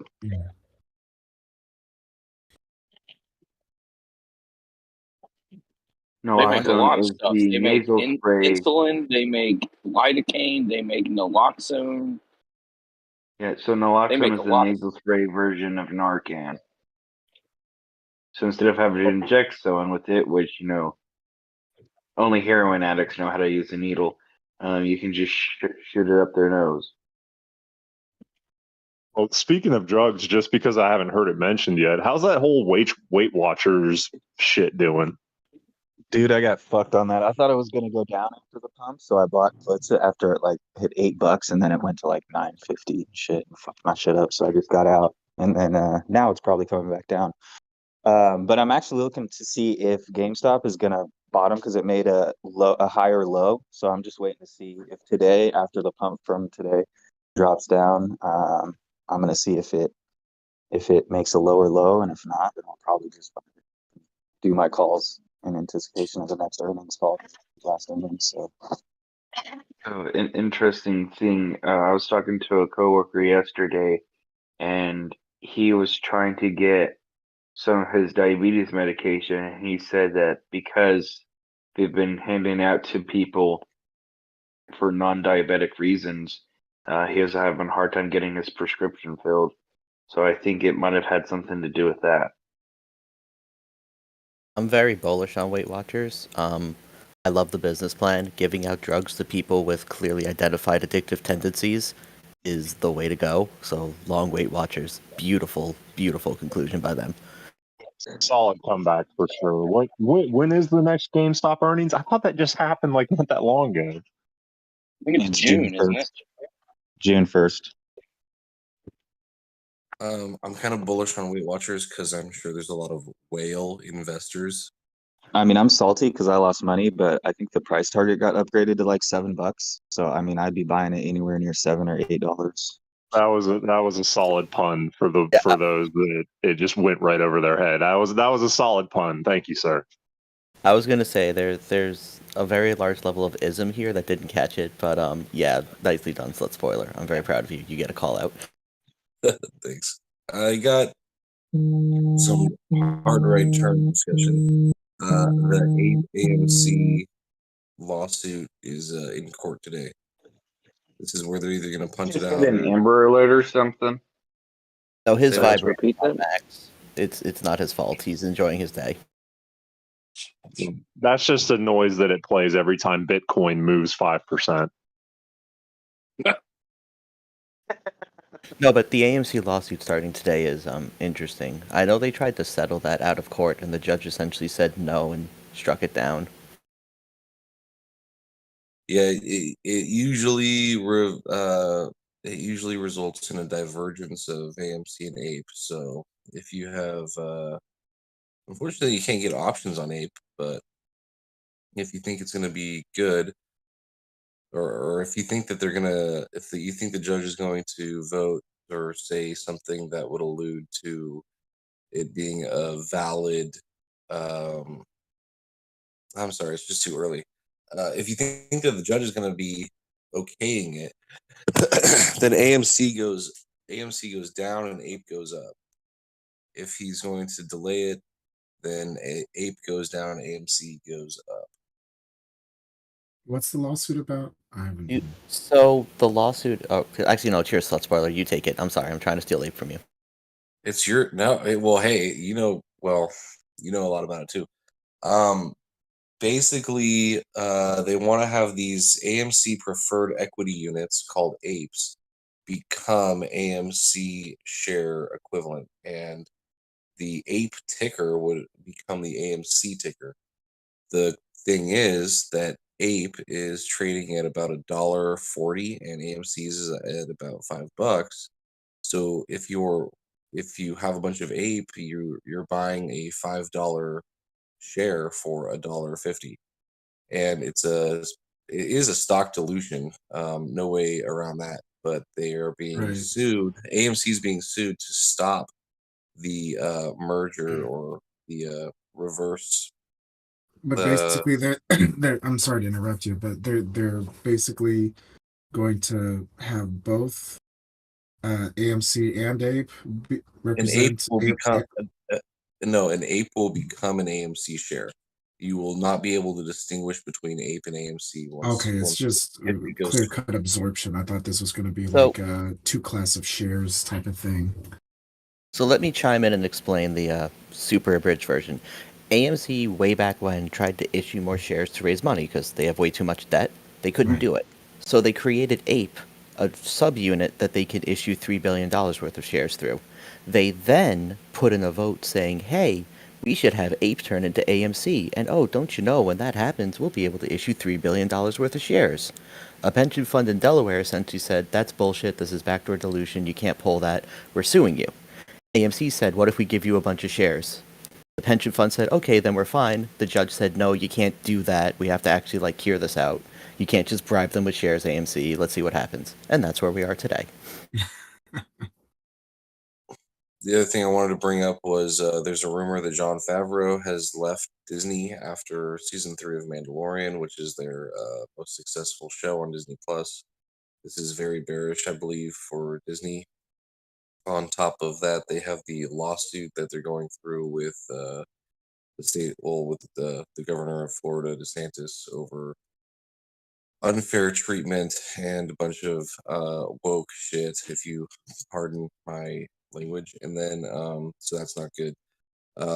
They need to make I about got out of all of my I got out of all of my Disney positions it's because of not that going to lawsuit. go it's not going to It's go stupid for them to be spending millions of dollars on a lawsuit that's not going to do anything for anyone. And Disney should have just gotten over it. I mean, they're struggling as it is, and to spend money on lawyers to me as investors stupid. So I just got out of all my positions. so before they even initiated the lawsuit, they were having a bunch of drama with the parks and the taxes and the things that DeSantis wanted to do with the park. And I very clearly what DeSantis was asking for was nothing that was like overboard. It is a fucking theme park. It is not a sovereign nation. You know what I mean? So they're It's not like going. I don't believe they're going to win the lawsuit at all. They're just doing it for clout or some shit. Anyways, Disney's not in a very good position. Best case scenario, they stay flat. They're like a city, dude. They got they've got their own little town that they created out there called Celebration in Orlando. I mean, it's nuts, dude. Their own Yeah, transit well, system. yeah, Disney's actual like park is not their biggest moneymaker, right? Their proprietary property is, and like the Mandalorian is killing it. That show's Well, great. well, their parks are pulling their weight since the whole Iger Disney Plus failure, $1 billion loss, and all that stuff. Yeah, I mean they charge like $150 a ticket now, so it better be holding its weight. Like what you're seeing on the stock price is basically the cruise lines, the parks, and then Disney Plus is a very small amount of that to the Yeah, market but I cap. mean, how much money have they made selling Baby Yoda shit? I see Baby Yoda crap everywhere. I kind of attribute that to the parks. I kind of contribute like the merchandise and all that stuff to the parks, but I see where you're coming from. Well, like everybody buys Baby Yoda stuff for their kids. Like my family has a ton of kids, young kids, and they all have Baby Yoda stuff. Yeah, he's cute as shit. But Certainly, but the guy who's behind it, John Favreau, apparently he has lost creative control, and there's a rumor out there that he's gone, and so now Star Wars is in the hands of Kathleen Kennedy, which a lot of fans are not not not fond of. As a matter of fact, I've been waiting for her to either be fired or let go or quit before I go long on Disney. Well, complete side note. Does anybody know a patent lawyer? I have something I need to get a patent issued on, and I am not willing to spend $50,000 doing it. Look up a poor man's patent. Will do. I will take any advice on getting a patent issued from anybody that has done it previously. I have a amazing sexual aid device that I must get a patent on because I Googled it and I searched it on the U.S. Patent License Office website and shit, and there's no existing patent on it, and I'm gonna fucking make one. There's a company called Invent Health. If you Google Invent Health, they do commercials on TV all the time about helping inventors get patents and stuff like that, file for patents. They seem legit. They've been advertising for years that they help people get patents. Invent Help, I think, is the name. I've never used them before, so I'm just saying I remember seeing their ads on TV.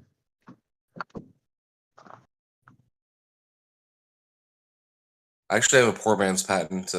I think one of them is it's a bullet laser pointer, which would help you sight in your scope. It doesn't actually fire. You don't have like powder in it, but you can align your barrel with your scope at whatever. Dude, I actually own one of those. They sell them in like the different cartridges, and I have like a 12 gauge laser thing. You just drop it in the chamber and yada yada. They definitely make those. Yep, I wrote it when I was like maybe 16, so it's been a while. And I think it was before they actually came out, so I'll bust it open one of these days. Yeah, so shouldn't you be suing the people that are making them? Yeah, I just haven't gotten around to it. That's a solid first world problem right there. You know, some people are like, "Yeah, I ran out of food. Yeah, some guy came into my village and shot everybody." You're like, "Yeah, just haven't gotten around to sue those people that are violating my patent." Yeah, we used those when I was in the army. We when I was like in Afghanistan, we would sight our guns with one of those sometimes.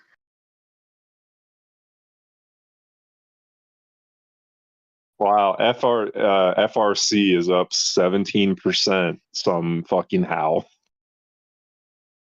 What about Bed Bath and Beyond? They're up too, and so is Silvergate. Hey, let me tell you a story about Bed Bath and Beyond. My wife had like $500 of gift cards and coupons and shit, and they sent out a notice that said yesterday was the last day you can use any of that crap. Boy, was she pissed.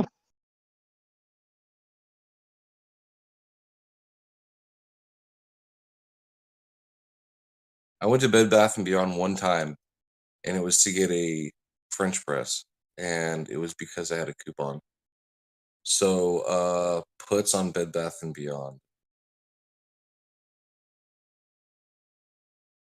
Question is, does FRC rebound a little bit from this, or are they just going to keep going sideways and down? I think they're going to have their stock halted, and they're going to be taken over by the government, and then audited, and it's going to be a long, lengthy, boring ass process, and the play is over. That's what I think. They're literally begging the government to come in and save them. So it's like, fuck. They're fucked. But I don't think there's a way to I don't think there's a safe way to get money off of playing the stock price at this point. So Snap earnings are today, right? Yeah. Okay. Well, somebody make the stock go back up then, because I already lost money. Damn this fucking company. I hate Snap. I have only ever lost money on fucking Snap.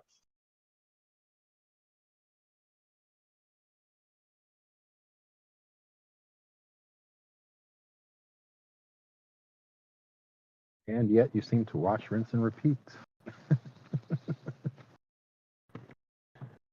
Could happen. Well, when the whole market is green, you would have thought it would have moved up just a smidge, but what can you expect? Exactly.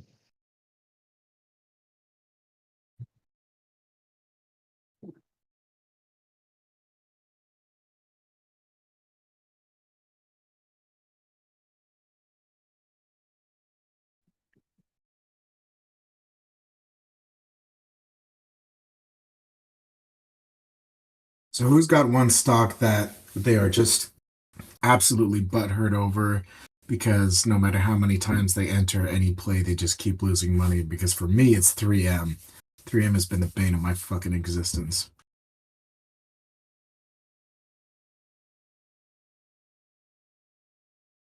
My overall biggest loser is definitely crypto. Yeah, Coinbase. I lost a shit ton on Coinbase, dude. I was in front of one of their CFO, and I just wanted to smack his ass like a few months back. Coinbase. I have a stock called CVR Energy. Their ticker is CVI. They're a petroleum and fertilizer company. They're at the bottom right now, and but everything involved around them is super bullish, but the stock price isn't reflecting it. Good morning, everybody. Howdy. I have had a busy couple of days lately.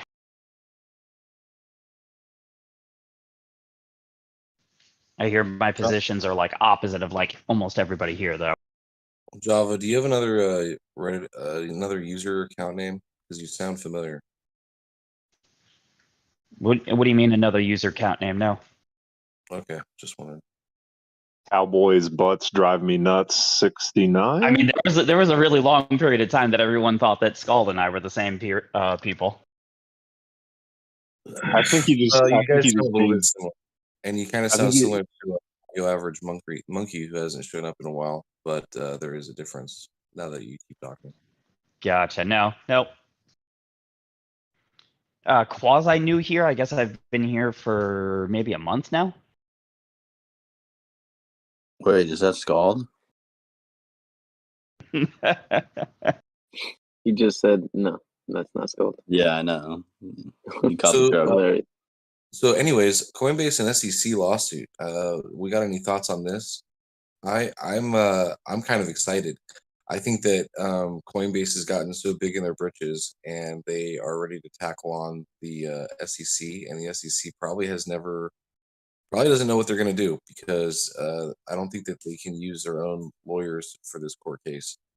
And Coinbase kind of does have a legitimate argument, and this is going to set some very interesting precedents. And I think the crypto market is reacting appropriately, which means it's going insane. I think Coin and the government are in bed with each other, and this whole thing is just a fucking show to be like, you better not do that, spank, but it's not for real. Toppers are what that Yeah, I means. kind of agree with that. I don't know what that Because the UK is really friendly towards crypto. So I think what's going on is most of the crypto companies are going to be headquartered in the UK, just like they do with the banks, right? And then you know, I think there is some validity to this. I mean, I don't think that they're like oh hey, let's make a show for the American people. I don't think it's like quite that stage. Well, there is a little bit of that. So the plan was that they were going to set FTX up. Sam Bankman-Fried was going to fall like a patsy, create a whole problem that needed to be fixed, and then had to bring in the fixers, which is the SEC. The SEC was going to control, was going to have the precedent and impetus and political backing and the backing of the people, populi and whatever, to start controlling and regulating crypto markets. And instead, nobody gave a shit. And so, but they're still moving on with their plan to try and basically control them like securities so that they can tax crypto more, so that they can have a bunch of fees, so that they can do commodity control, pricing controls and caps and all this other bullshit. and Coinbase isn't having it, so they're leaving America. Basically, what happened was the government saw a huge pile of money and tried to figure out a way to get it.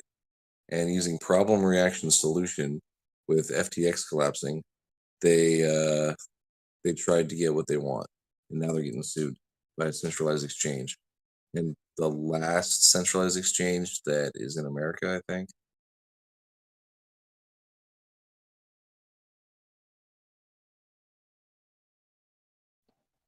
Some Kraken.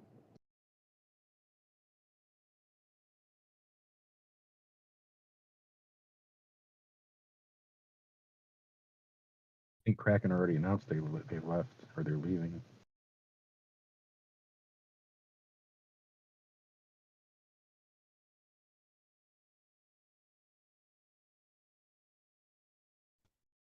I've been putting quite a bit of money into Transmedics too. I don't know if you know guys know about Transmedics. It's a pretty interesting company. They're kind of innovative in the like organ transplant technology sector. They make these machines. Pretty wicked to see. I saw a video of it on Reddit recently, but I've actually seen one in person too. It's like they'll put the heart in this machine and it's like a clear encased plastic container and it has tubes that run into it and actually beats the heart and pumps blood through it and you can see it beating as it's being transported. And it used to be hearts you have like an hour or two maybe out of the body that they would be good for. Now with this machine, I mean, they can bring people in from California to go to Florida and the heart can stay good for 5-6 hours. So it's pretty interesting. Their stock's been doing pretty decent too as well. That's nice. Very cool. What's the ticker? TMDX, I think. Let me see. Let me double check. Yeah, TMDX.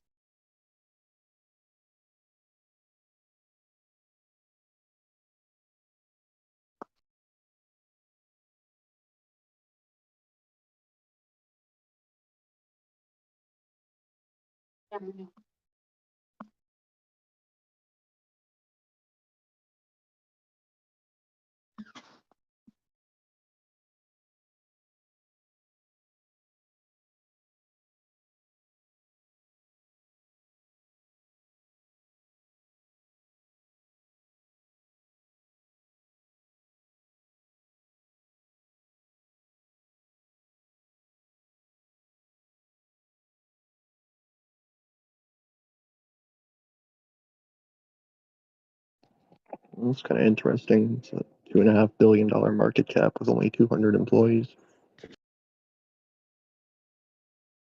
Yeah, it's they realistically it's a lot of like the teams and they just kind of give them the equipment. As from what I've seen on this end of it is that they'll have like one guy that travels with maybe the equipment and they bring it. A lot of times it was only Mayo Clinic doing those type of transplants because it's so expensive right now. But I just recently seen, I think Baptist did one and Memorial did one recently, which has been kind of unheard of in the past. So I think it's starting to, you know, the cost is starting to go down on the price of how much it costs to get the equipment and use it. But, you know, I think honestly, it's going to be something that's innovative for the future for sure. And that we'll start seeing a lot more of it. I think there's only like one other company that is in competition with them that, you know, could do anything, but I think they're kind of the heavy hitter when it comes to that area.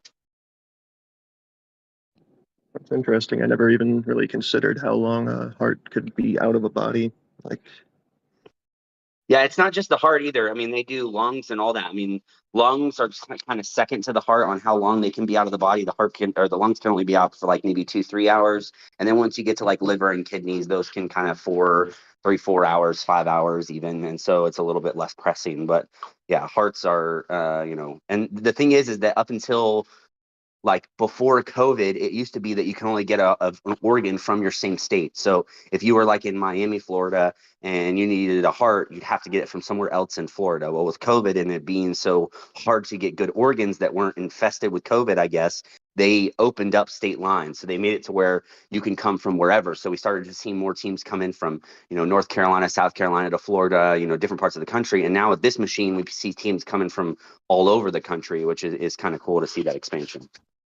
So what happened was with COVID, there was such a demand for like healthcare workers that they basically like put a moratorium on some federal rules that prevented the practicing of medicine across state lines.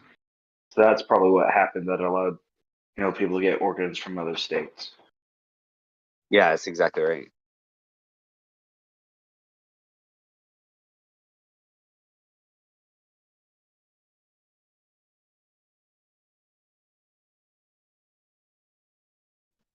You know, it's definitely made a lot of people money. That's for sure.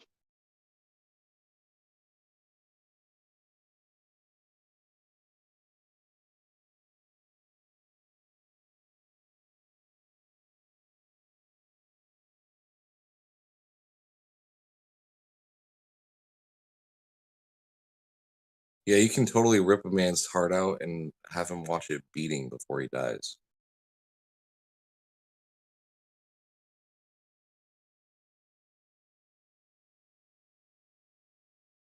Like in the movie Last of the Mohicans. Alima.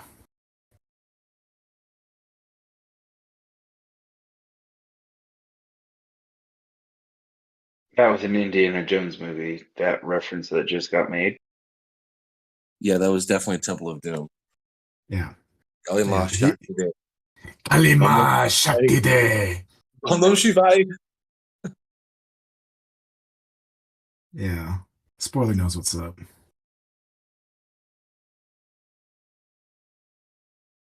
Yeah, it's the third best Indiana Jones movie. Speaking of which, Indiana Jones needs to turn the new Indiana Jones 5 needs to turn a 700 Please let it be good. Let it be good. I can't they cannot screw this up. They cannot screw up the last Indiana Jones. They cannot pull a Crystal Skull. If they fuck this up, if Are they gonna kill him off? boys, So I follow Disney bite Leaks your a lot. fucking tongue. I follow Disney Leaks a lot. And I can tell you that the first script was an absolute fucking failure, and they had 4 different sets of endings, all of them bombed in reviews.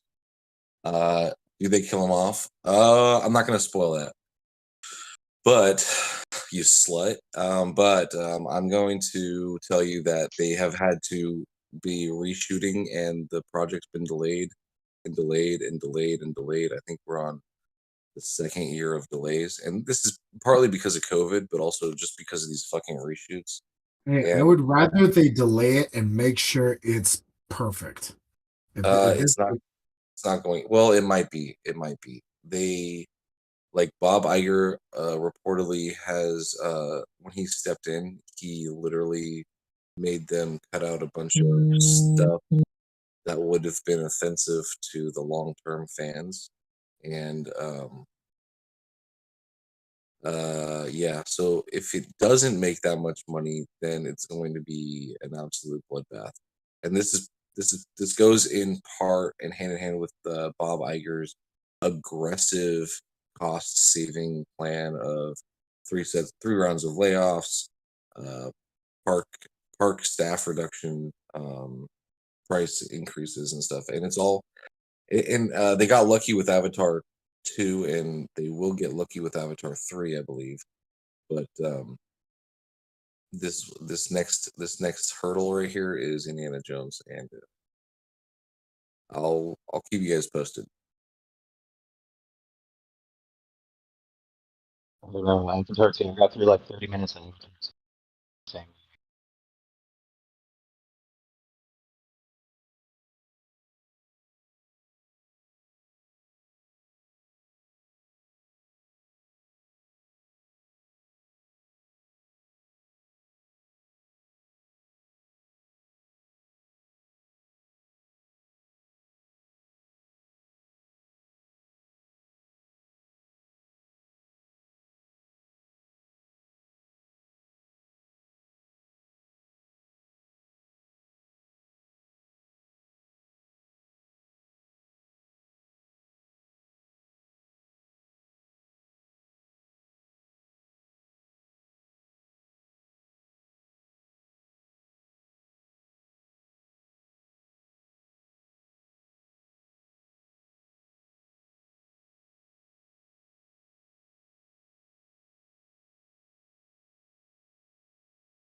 Ooh, I just had a thought with that transmedics we were talking about earlier. What do we do with the vampires and the zombies?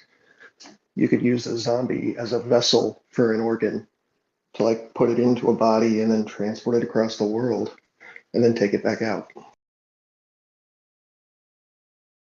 I was gone for like 3 minutes. Where did this conversation go? Actually, the best way to do it would be to make an accelerated clone of yourself and then harvest the organs from that. And this was first postulated by The Island by Aldous Huxley, whose brother was in the Illuminati. That was great. That was a good one. The Island. I remember that one. I didn't like the communist propaganda, but whatever. Yeah, For they've some actually reason, that movie's been in popping up on my YouTube like free to watch thing. I've been thinking like it can't be a coincidence that the world is, or politics of the world are getting closer and closer to what they are, and that just randomly showing up.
Are people talking and I just can't hear, or is no one speaking? dead silence. We're just chilling. Silence. We're just chilling like Bob Dylan. I got to go do this stuff for the fly-by-night immigrant children that they say doesn't happen. I'm going to take an immigrant child to Gainesville today, so I'll see y'all later. So yeah.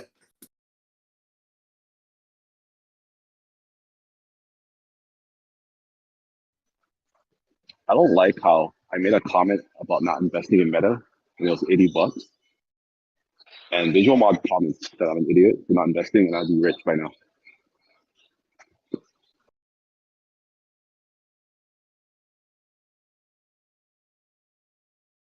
I just thought defense stocks would be safe, but the outlook for defense stocks with budget cuts not looking so good.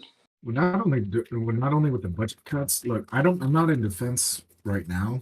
I'm waiting till they drop a little bit further because like I was saying before, I got my crosshairs on GD, General Dynamics, but now with this recent news in the last 24 hours of president of China talking with the president of Ukraine, trying to broker peace between Ukraine and Russia. If that happens, defense is going to tank, which is going to be bad news for the United States geopolitically. But if anybody here is thinking about getting into defense, that's going to be pretty good news for us.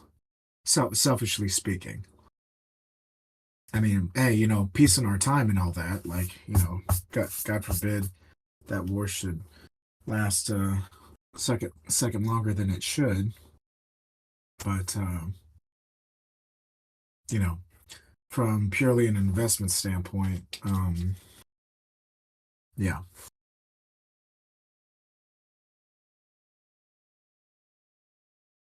No, fuck it. Go to war, dude. I don't give a shit. Pump these stocks. Rock you to the moon. I mean, the thing about Lockheed is that they could suffer the most for how large they are if all defense goes down, right? So, if anything, Lockheed is the leaps. biggest boy on the block because I believe 27% of their revenue comes from the F-35 project, which has been plagued by so many shortcomings. The F-35 has kind of been like the German car that Uncle Sam got. Like, yeah, it's nice and pretty and has all these bells and whistles, but there's so many electronics and software that goes into it that there's always a fucking problem. And it's just been a money pit. Understood. Which has been great for Lockheed. But my thesis is with General Dynamics, the reason that they're the ones that I'm going to be the most bullish on is, number one, they're the primary source of munitions for the United States. And we're trying to send all our munitions over to Ukraine. We're trying to get to that point. So not only are we trying to support Ukraine, but we're also trying to rebuild our own stocks that have been depleted as well. That's number one. Number two, they're also in charge of making all of the M1 Abrams tanks, the Strikers.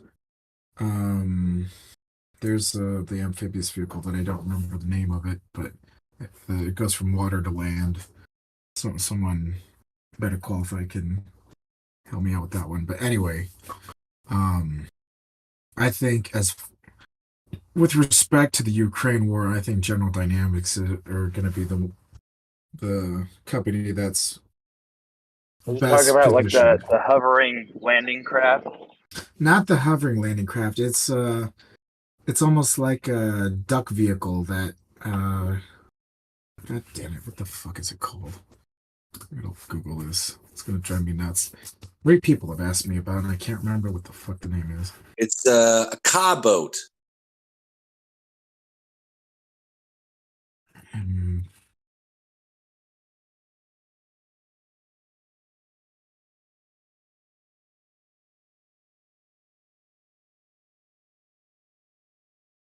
Why do they call it ACV? Oh, I think that might be right.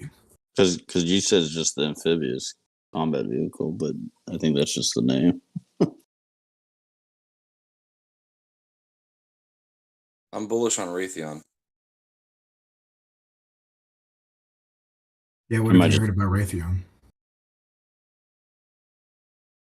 I think that looks right. The AC amphibious combat vehicle, because you can go from water to land. That's probably it. Yeah, it's like a duck boat tank type shit. Right.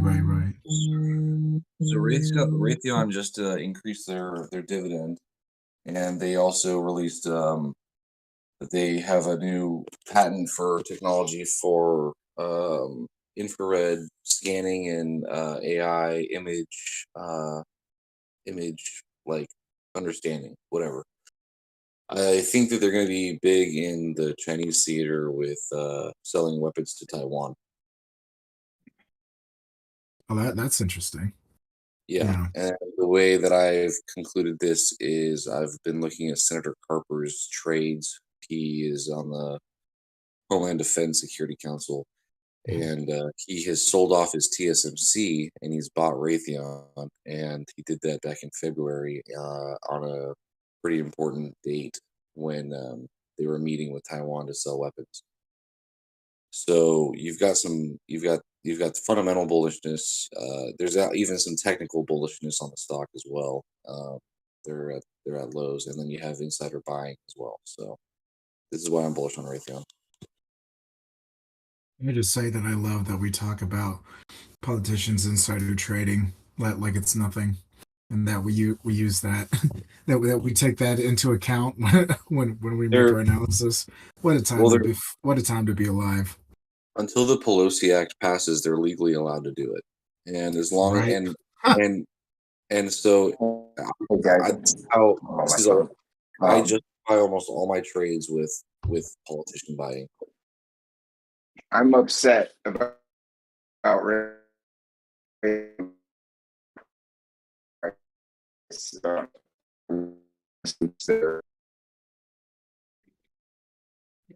Was that regard talking? You're breaking in and out, bro. I couldn't hear a word. Yeah, you're breaking up, man. You're in and out. What about now? Is that better? Oh, that's good. So what'd you say? So yeah, I had calls on Raytheon, and their stock price has not been reacting the way I thought it would to their earnings. They're fantastic earnings, and it dropped like 5% and then another 3%. It was crazy. So I'm hoping it'll jump back up.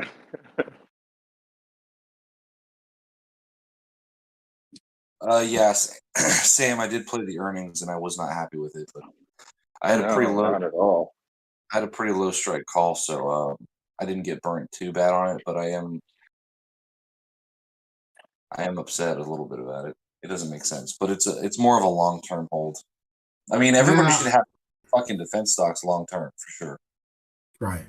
I definitely think that too, because at the end of the day, you know, we can talk about fundamental analysis till the cows come home, but at the end of the day, the adult in the room with the deepest pockets is Uncle Sam, and he's spending the most on defense. So Well, he's budgeting the most for defense. Yeah. Right. My main thing is that every time they come out with a new technology to kill somebody, they say, "Is there any way that we can also make more money off of this?" And with this new infrared AI image translator thing, they could sell this stuff to the EV market. It's all just one big technology circle jerk between killing people, feeding people, and having sex. I'm telling you, bombs, burgers, and sex. Like, read the book. It's interesting. Oh, it's an actual book, Bombs, Burgers, and Sex. What the hell's going on here? Yeah, and it's all about how technology in one section spills over into the next. Oh shit! Rip Jerry Springer. Look at that in chat.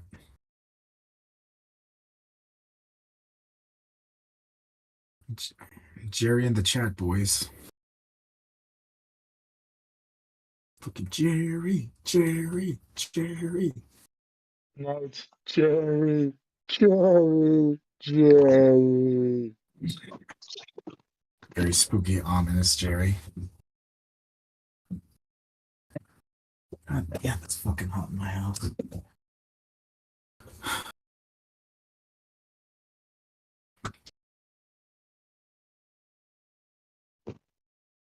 In regards to the Taiwan semiconductor, I did buy puts previously, $65 strike price expiring July 21st, I believe.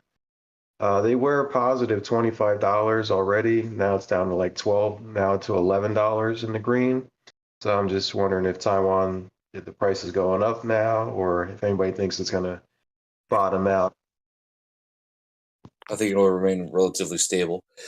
But I am working on an Intel DD that'll make you want to sell your TSMC and get into Intel.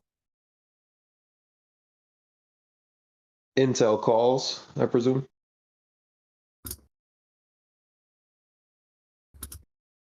I'm thinking leaps out to 2025. It's a long play. It's not. It's going to be a nice slow rise. How exactly does the leap play work? Leap play. You just get calls with expiration date out to 2025. Okay, cool. I'll definitely look into that because I've heard a lot of things about Intel, and you've been saying a lot of good things about them lately too.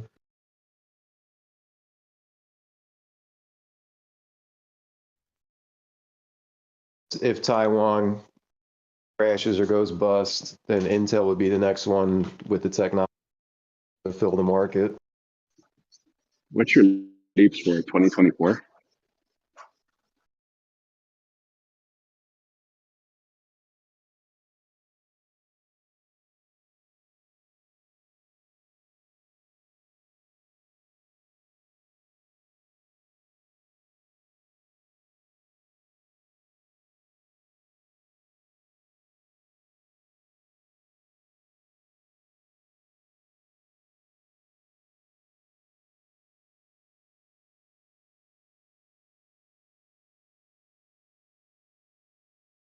I also picked up some really cheap calls on AT&T. I think for a penny, I got $18 calls and it's up $10 already, 50% increase. So I read somewhere that they're doing a joint thing with, I think with the military or some kind of cyber infrastructure, so that might boost it a little bit.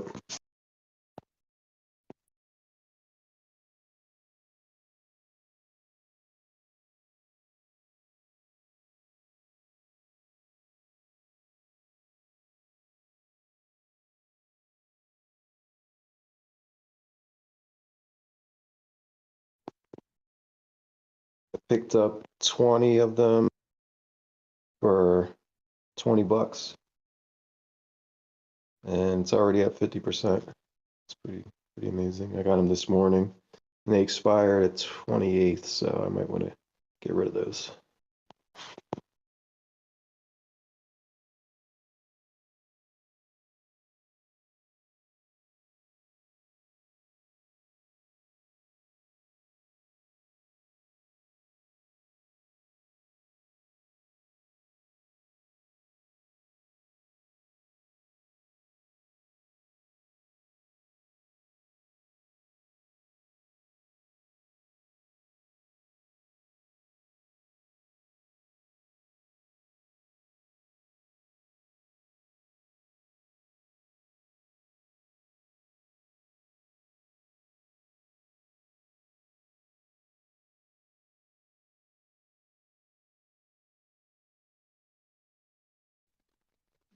The way Amazon is moving right now, I guess people are really bullish on it.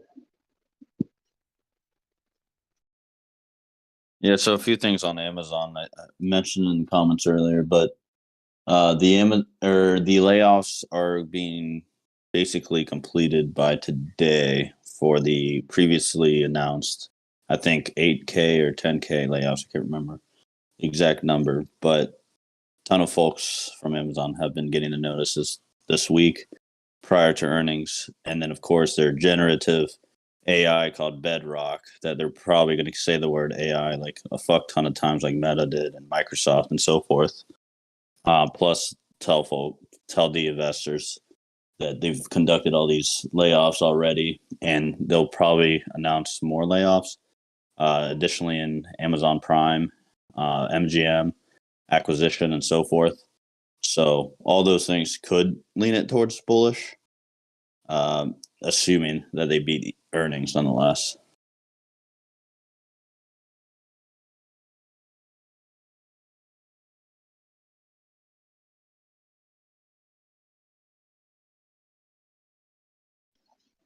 Did you also see the headlines for like the AWS group? They're gonna do layoffs for too.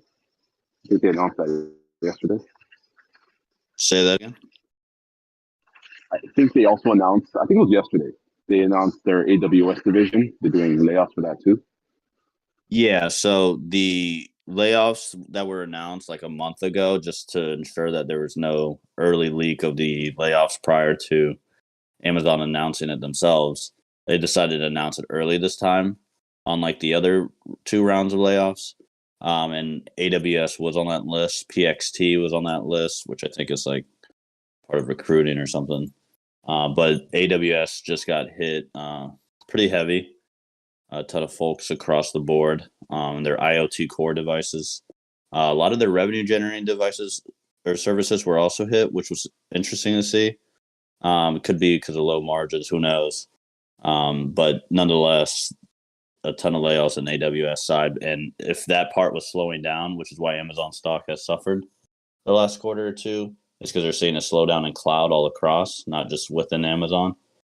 So for them to tell the investors during the call, hey, AWS, cloud, whatever is slowing down, but we are, cutting some of that fat off, laying people off, and reorganizing and consolidating. So hopefully that would be positive sentiment for the investors that they're taking actions ahead of time.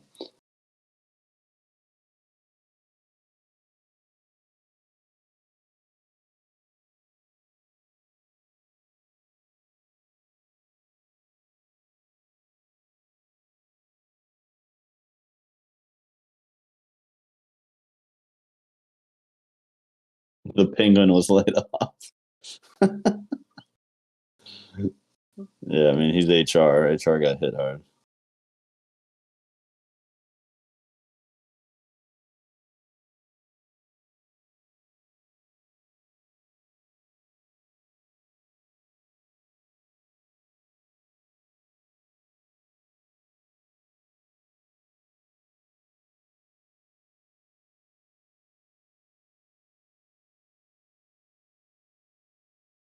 Sorry, Bitcoin. I didn't see you raise your hand. My bad. What's up, Bitcoin? No problem. I was wondering if anyone in voice can explain to me how Boyle Pro shares work, the Bloomberg Ultra Natural Gas ETF. I was wondering why it's down so much and how it even works. Anyone? Help would be appreciated. What's the ticker? Boyle, BOIL. Yeah, that's the natty gas ETF, right? It's a 2x leverage. Exactly. Exactly. So if natty gas is down, it's going to suffer even harder, and vice versa. So I would assume it's because of those natty gas holdings that they have being down. It's caused a decline in its share. So they it's down say 10% past week. And they say these ETFs are not long-term holds, and why is that? Like, why couldn't you buy it this all-time low right now and hold it into demand for natural gas? I don't understand.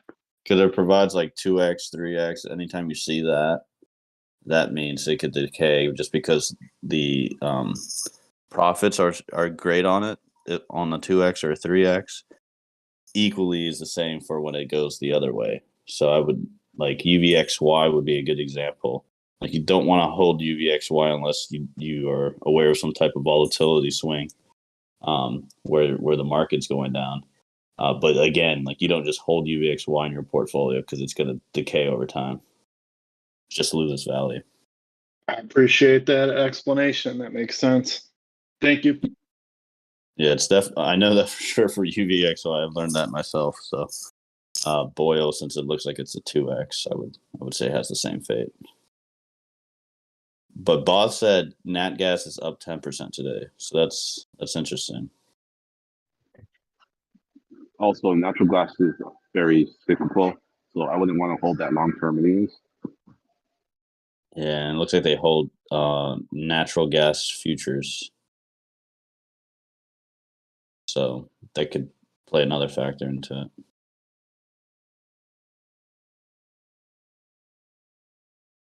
But yeah, I mean, at $3, you would think it's cheap.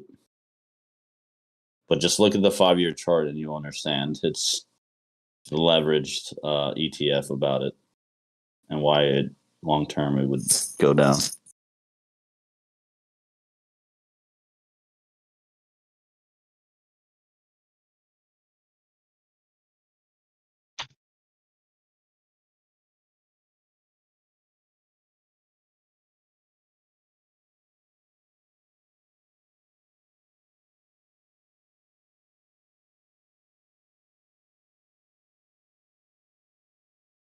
So there's a company called Mobileye. You guys ever heard of that? I mean, that's Intel, right? It's related, yeah, but they do the for self-driving cars and stuff, and they're predicting a slowdown in the EV market.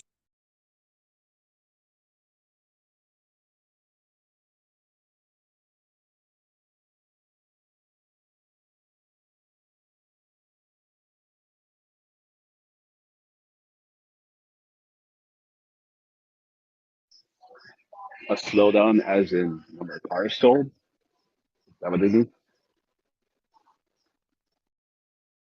Right, yeah. I'm trying to think of who would be affected. I think that Neo, your XPEV, these are Chinese market cars, but just letting you guys know that.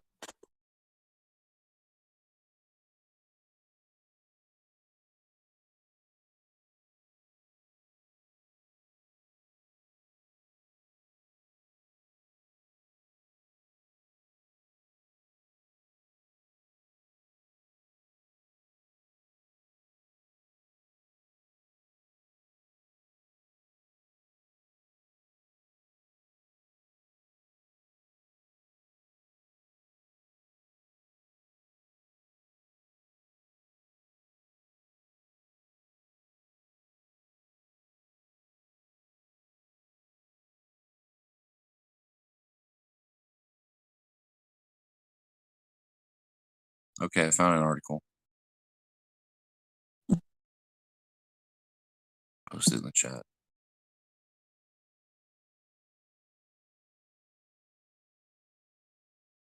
Korean war vet. Yeah, federal court struck down the California city's natural gas ban, but the big one is New York. They are also going through a natural gas ban as well.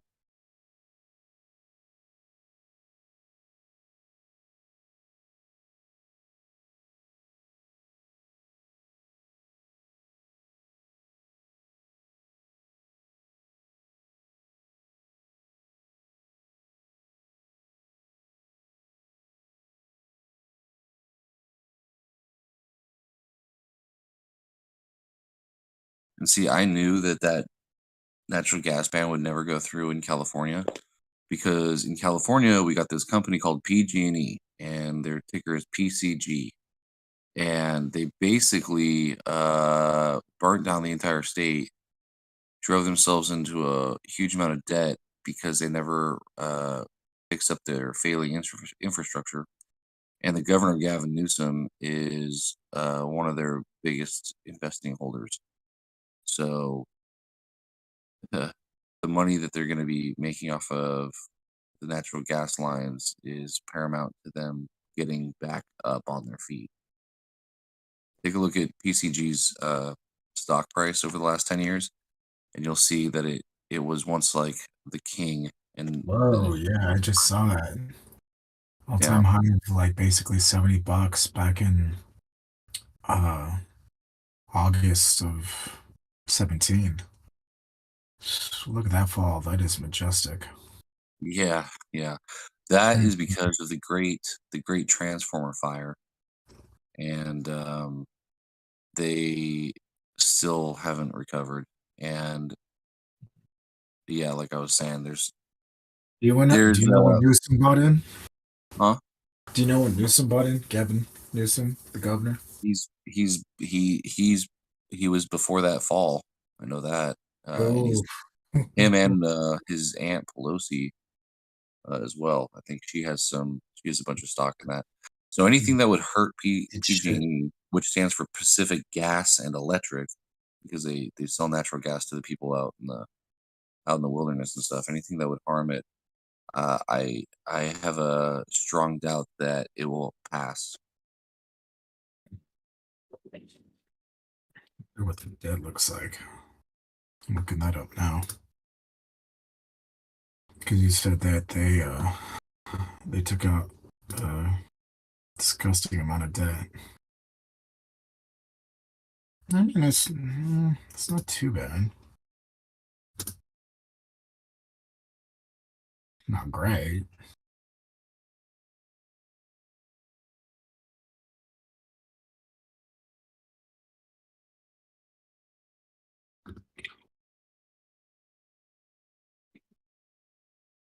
Long-term debt, 90 billion.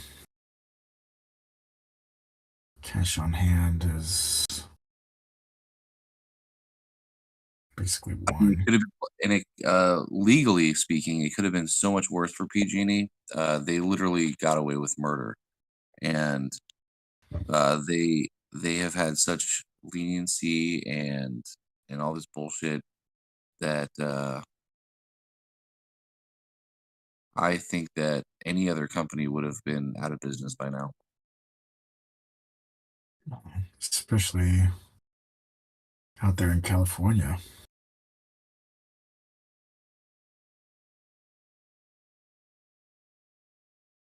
Gas company out in California fucking up. I mean, you would think. You'd think they'd be burned at the stake, but not if the governor's a shareholder. No, no, no, no. Can't have that, Jack.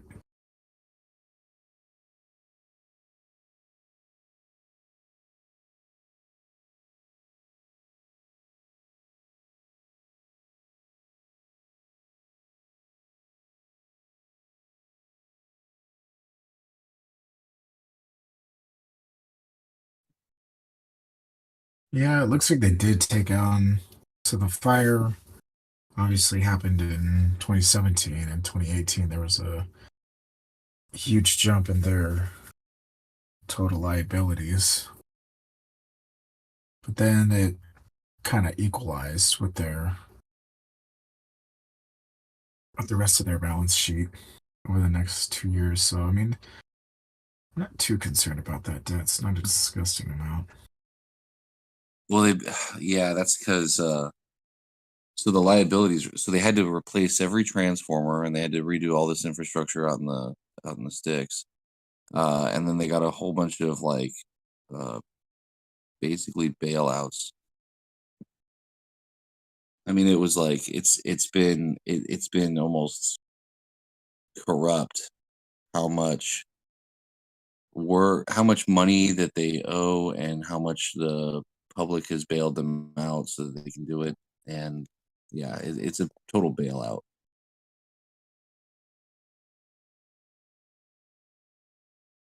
Yeah, dirty, disgusting fossil fuels, but when it's your portfolio, oh, it's different.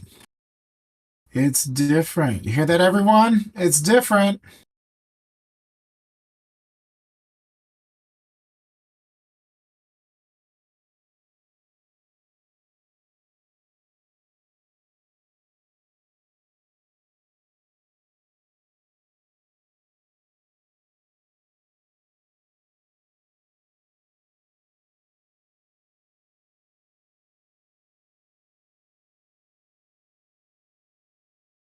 What the fuck just happened, dude?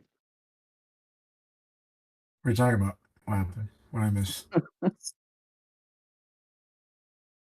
Holy shit! I walked away for a second. Just hear screaming of "It's different."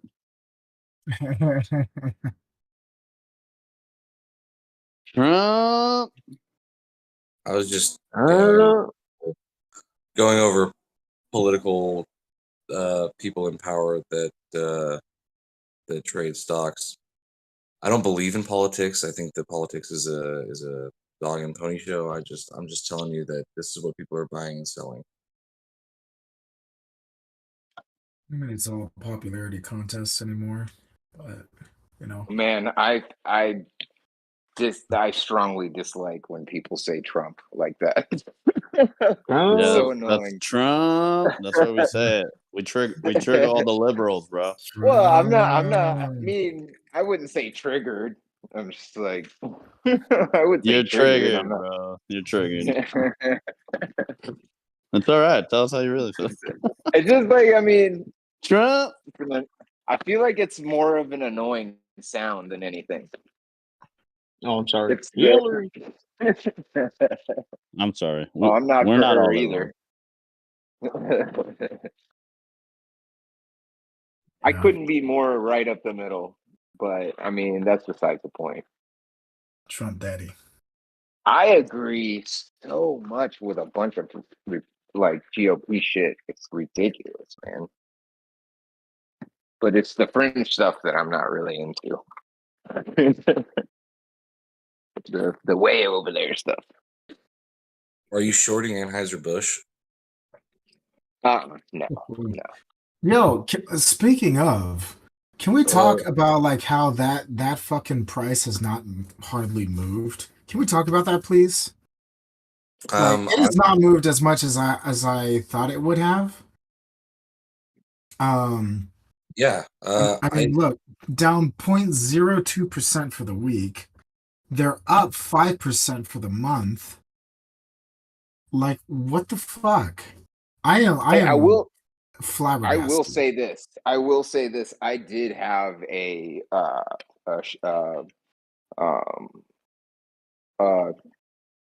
put on Fox right when Carlson left. I played like a couple day put.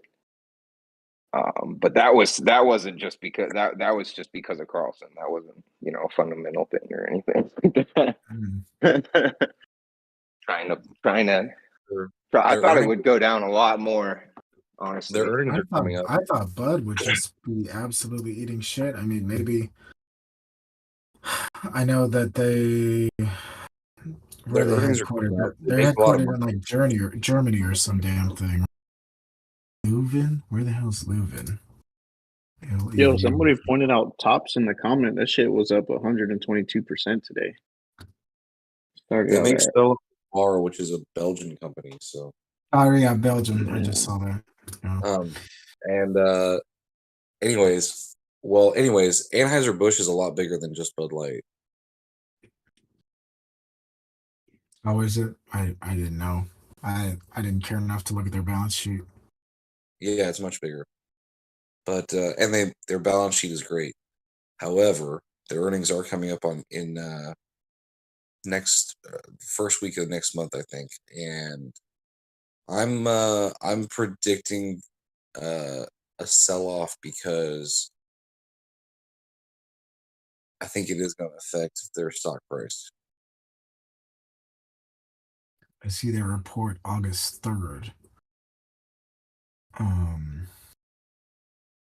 That's what I'm seeing. Because it's Belgium,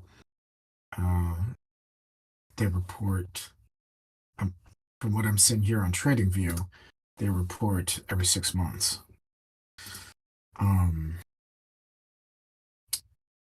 What's it gonna say? No, I see guys, it's a different play. Have you guys ever heard of Limestone Bancorp Inc.? Looks like they just hit a bottom and are on the way. They just did a merger. They just had a merger.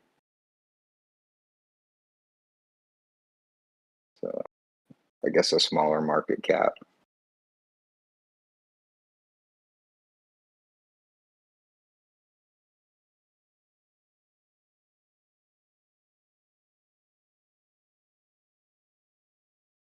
Yeah, but you They get. own.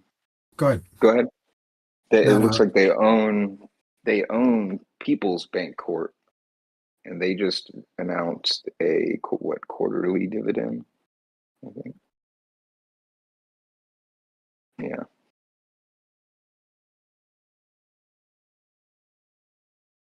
I don't know. It'd be nice if somebody else took a look at them. And so What I'm was it I'm again? I'm sorry. bullish. I'm bullish. Limestone Bank Corp. Bancorp. I'm sorry.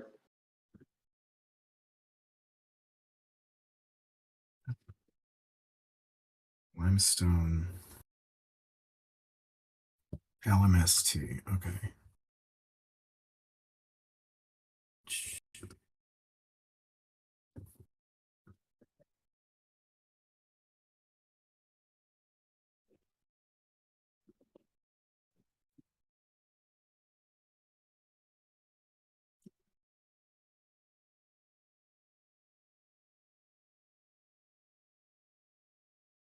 A bank holding company which engages in the provision, community bank, commercial. So it's a bank. It's just a bank. Yeah. Okay. Yeah. Um,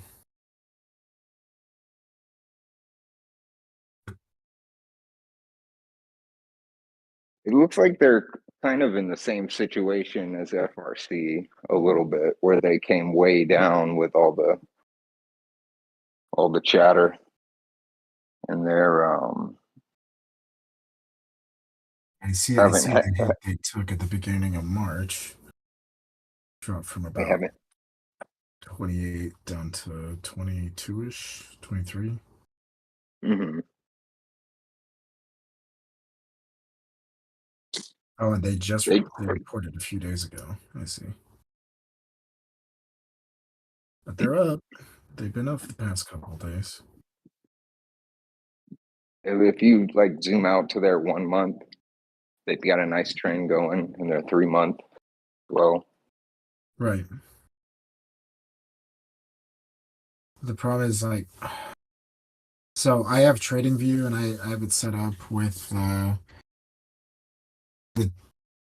like I look at 4 different moving averages: the 25, the 50, the 100, and the 200.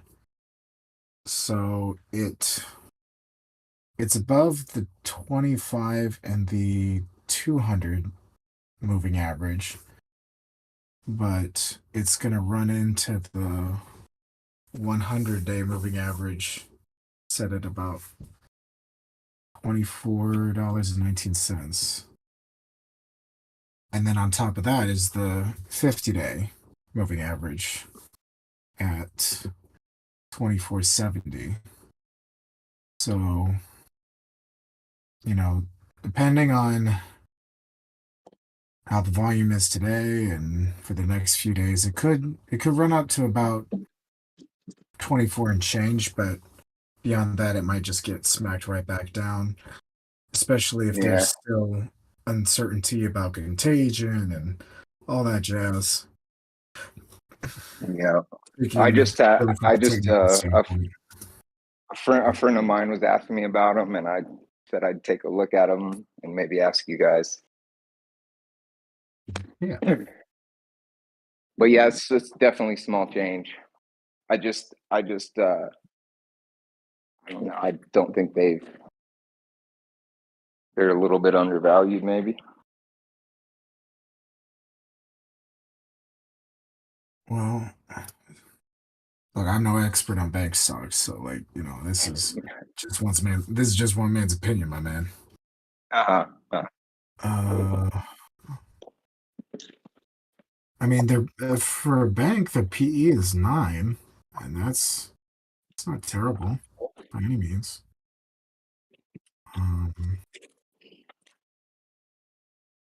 I would look at their balance sheet and their financials, but I'd be kidding myself because, like I said, bank stocks I look at them like Right.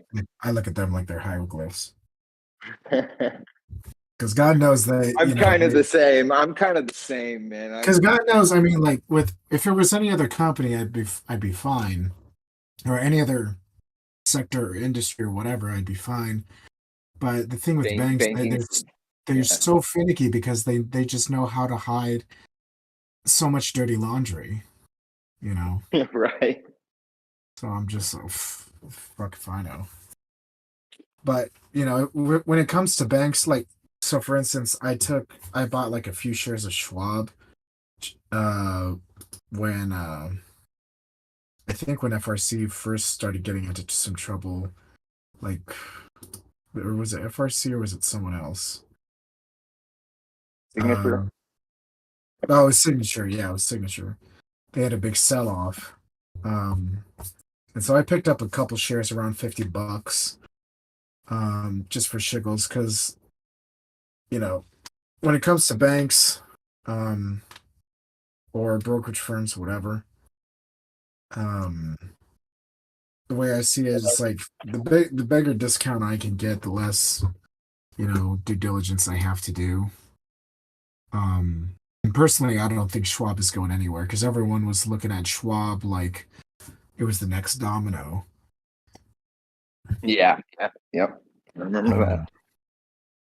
And I disagreed with that only because they're still a pretty big brokerage house. I believe they also cut their dividend.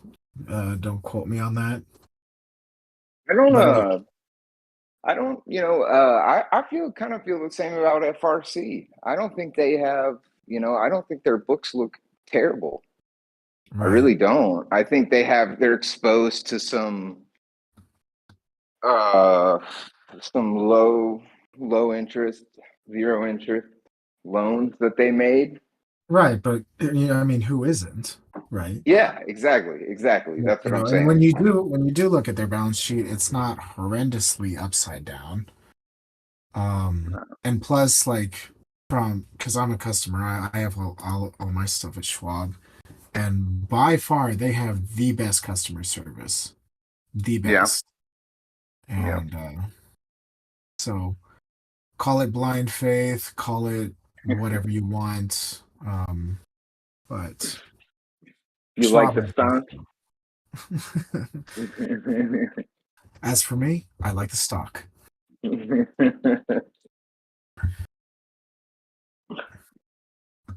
Speaking of liking stocks, you guys see the Cohen tweeted? What was that? I'm sorry. Y'all see Cohen was tweeting and actually like responding to people weirdly. Like tweeting. What do you mean? Cohen, Ryan Cohen. Oh, He was. Oh what was yeah, that story? It's GameStop. I think he was specifically tweeting about Bobby having poor leadership. And I didn't see that. still having, I don't know, it's basically he was saying, a bunch of these companies have bad leadership and they're still getting paid millions. I think he was talking about that Sue chick.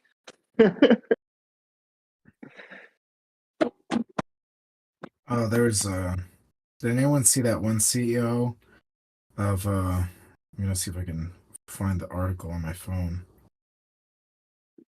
Okay, maybe not. Jeez.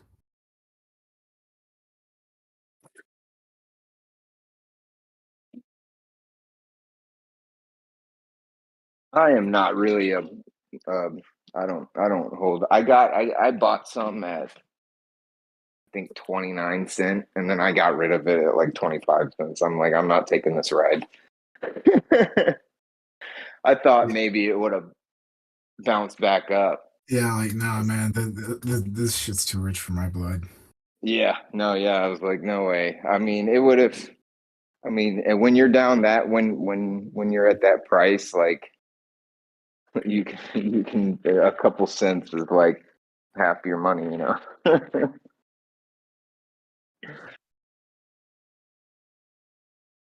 Like a couple cents can be 25%.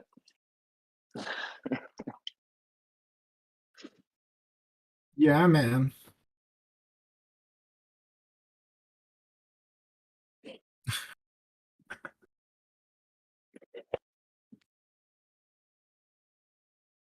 Speaking of banks, what is FRC doing?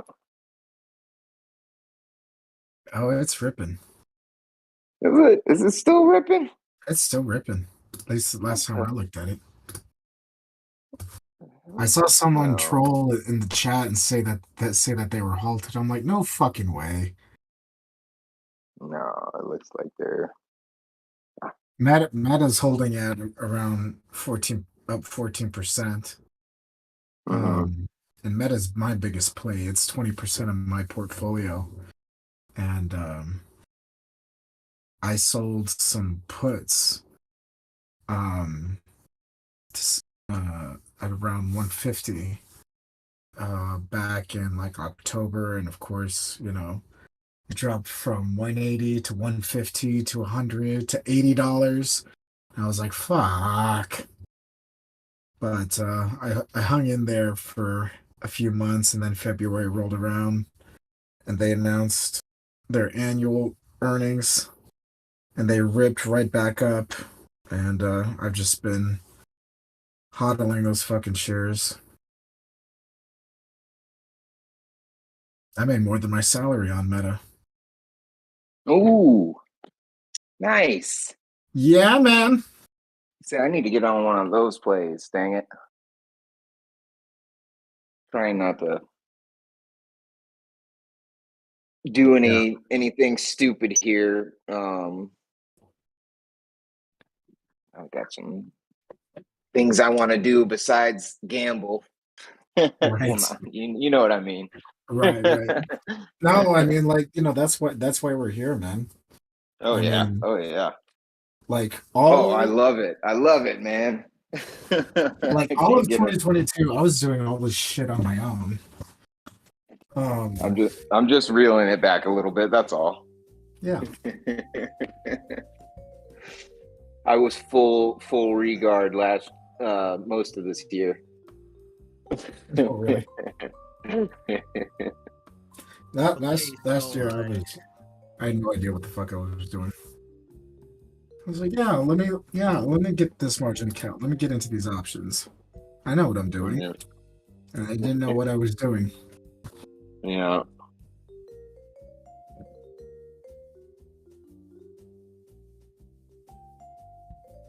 Yeah, I actually know like that. He was this inspector yesterday that was at my job talking about how he plays options, and I was like talking to him, and I like realized that like how far down he was, and he was loving every minute of it. He couldn't wait to get paid. Same exact thing.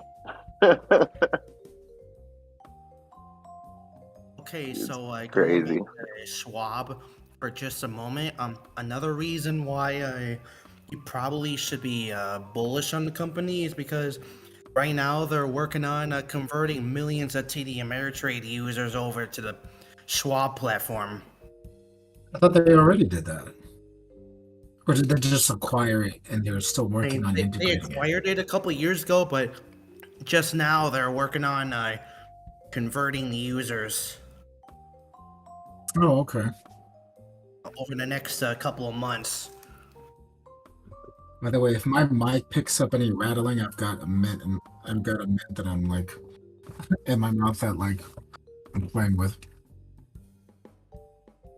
Because I've got my allergies are absolutely kicking my teeth in. So if I don't have something to constantly help with hydrating me. My throat gets really Literally, sore. everyone I know has been I complaining felt about like I've been allergies. sick for like the last week, and it's just my allergies. It's been horrible.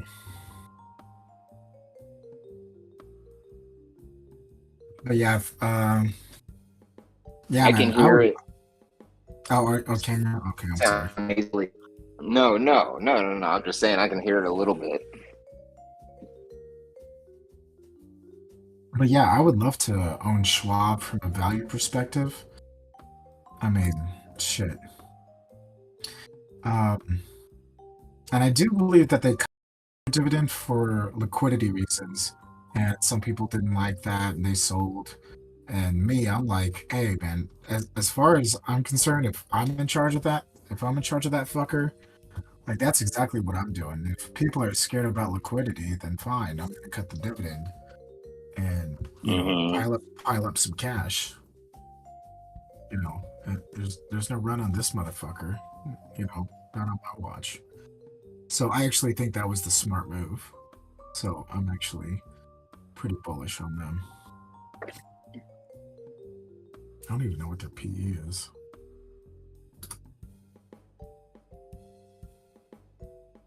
14? That's not bad. That's actually pretty good.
Boys, what time is it now?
Mm.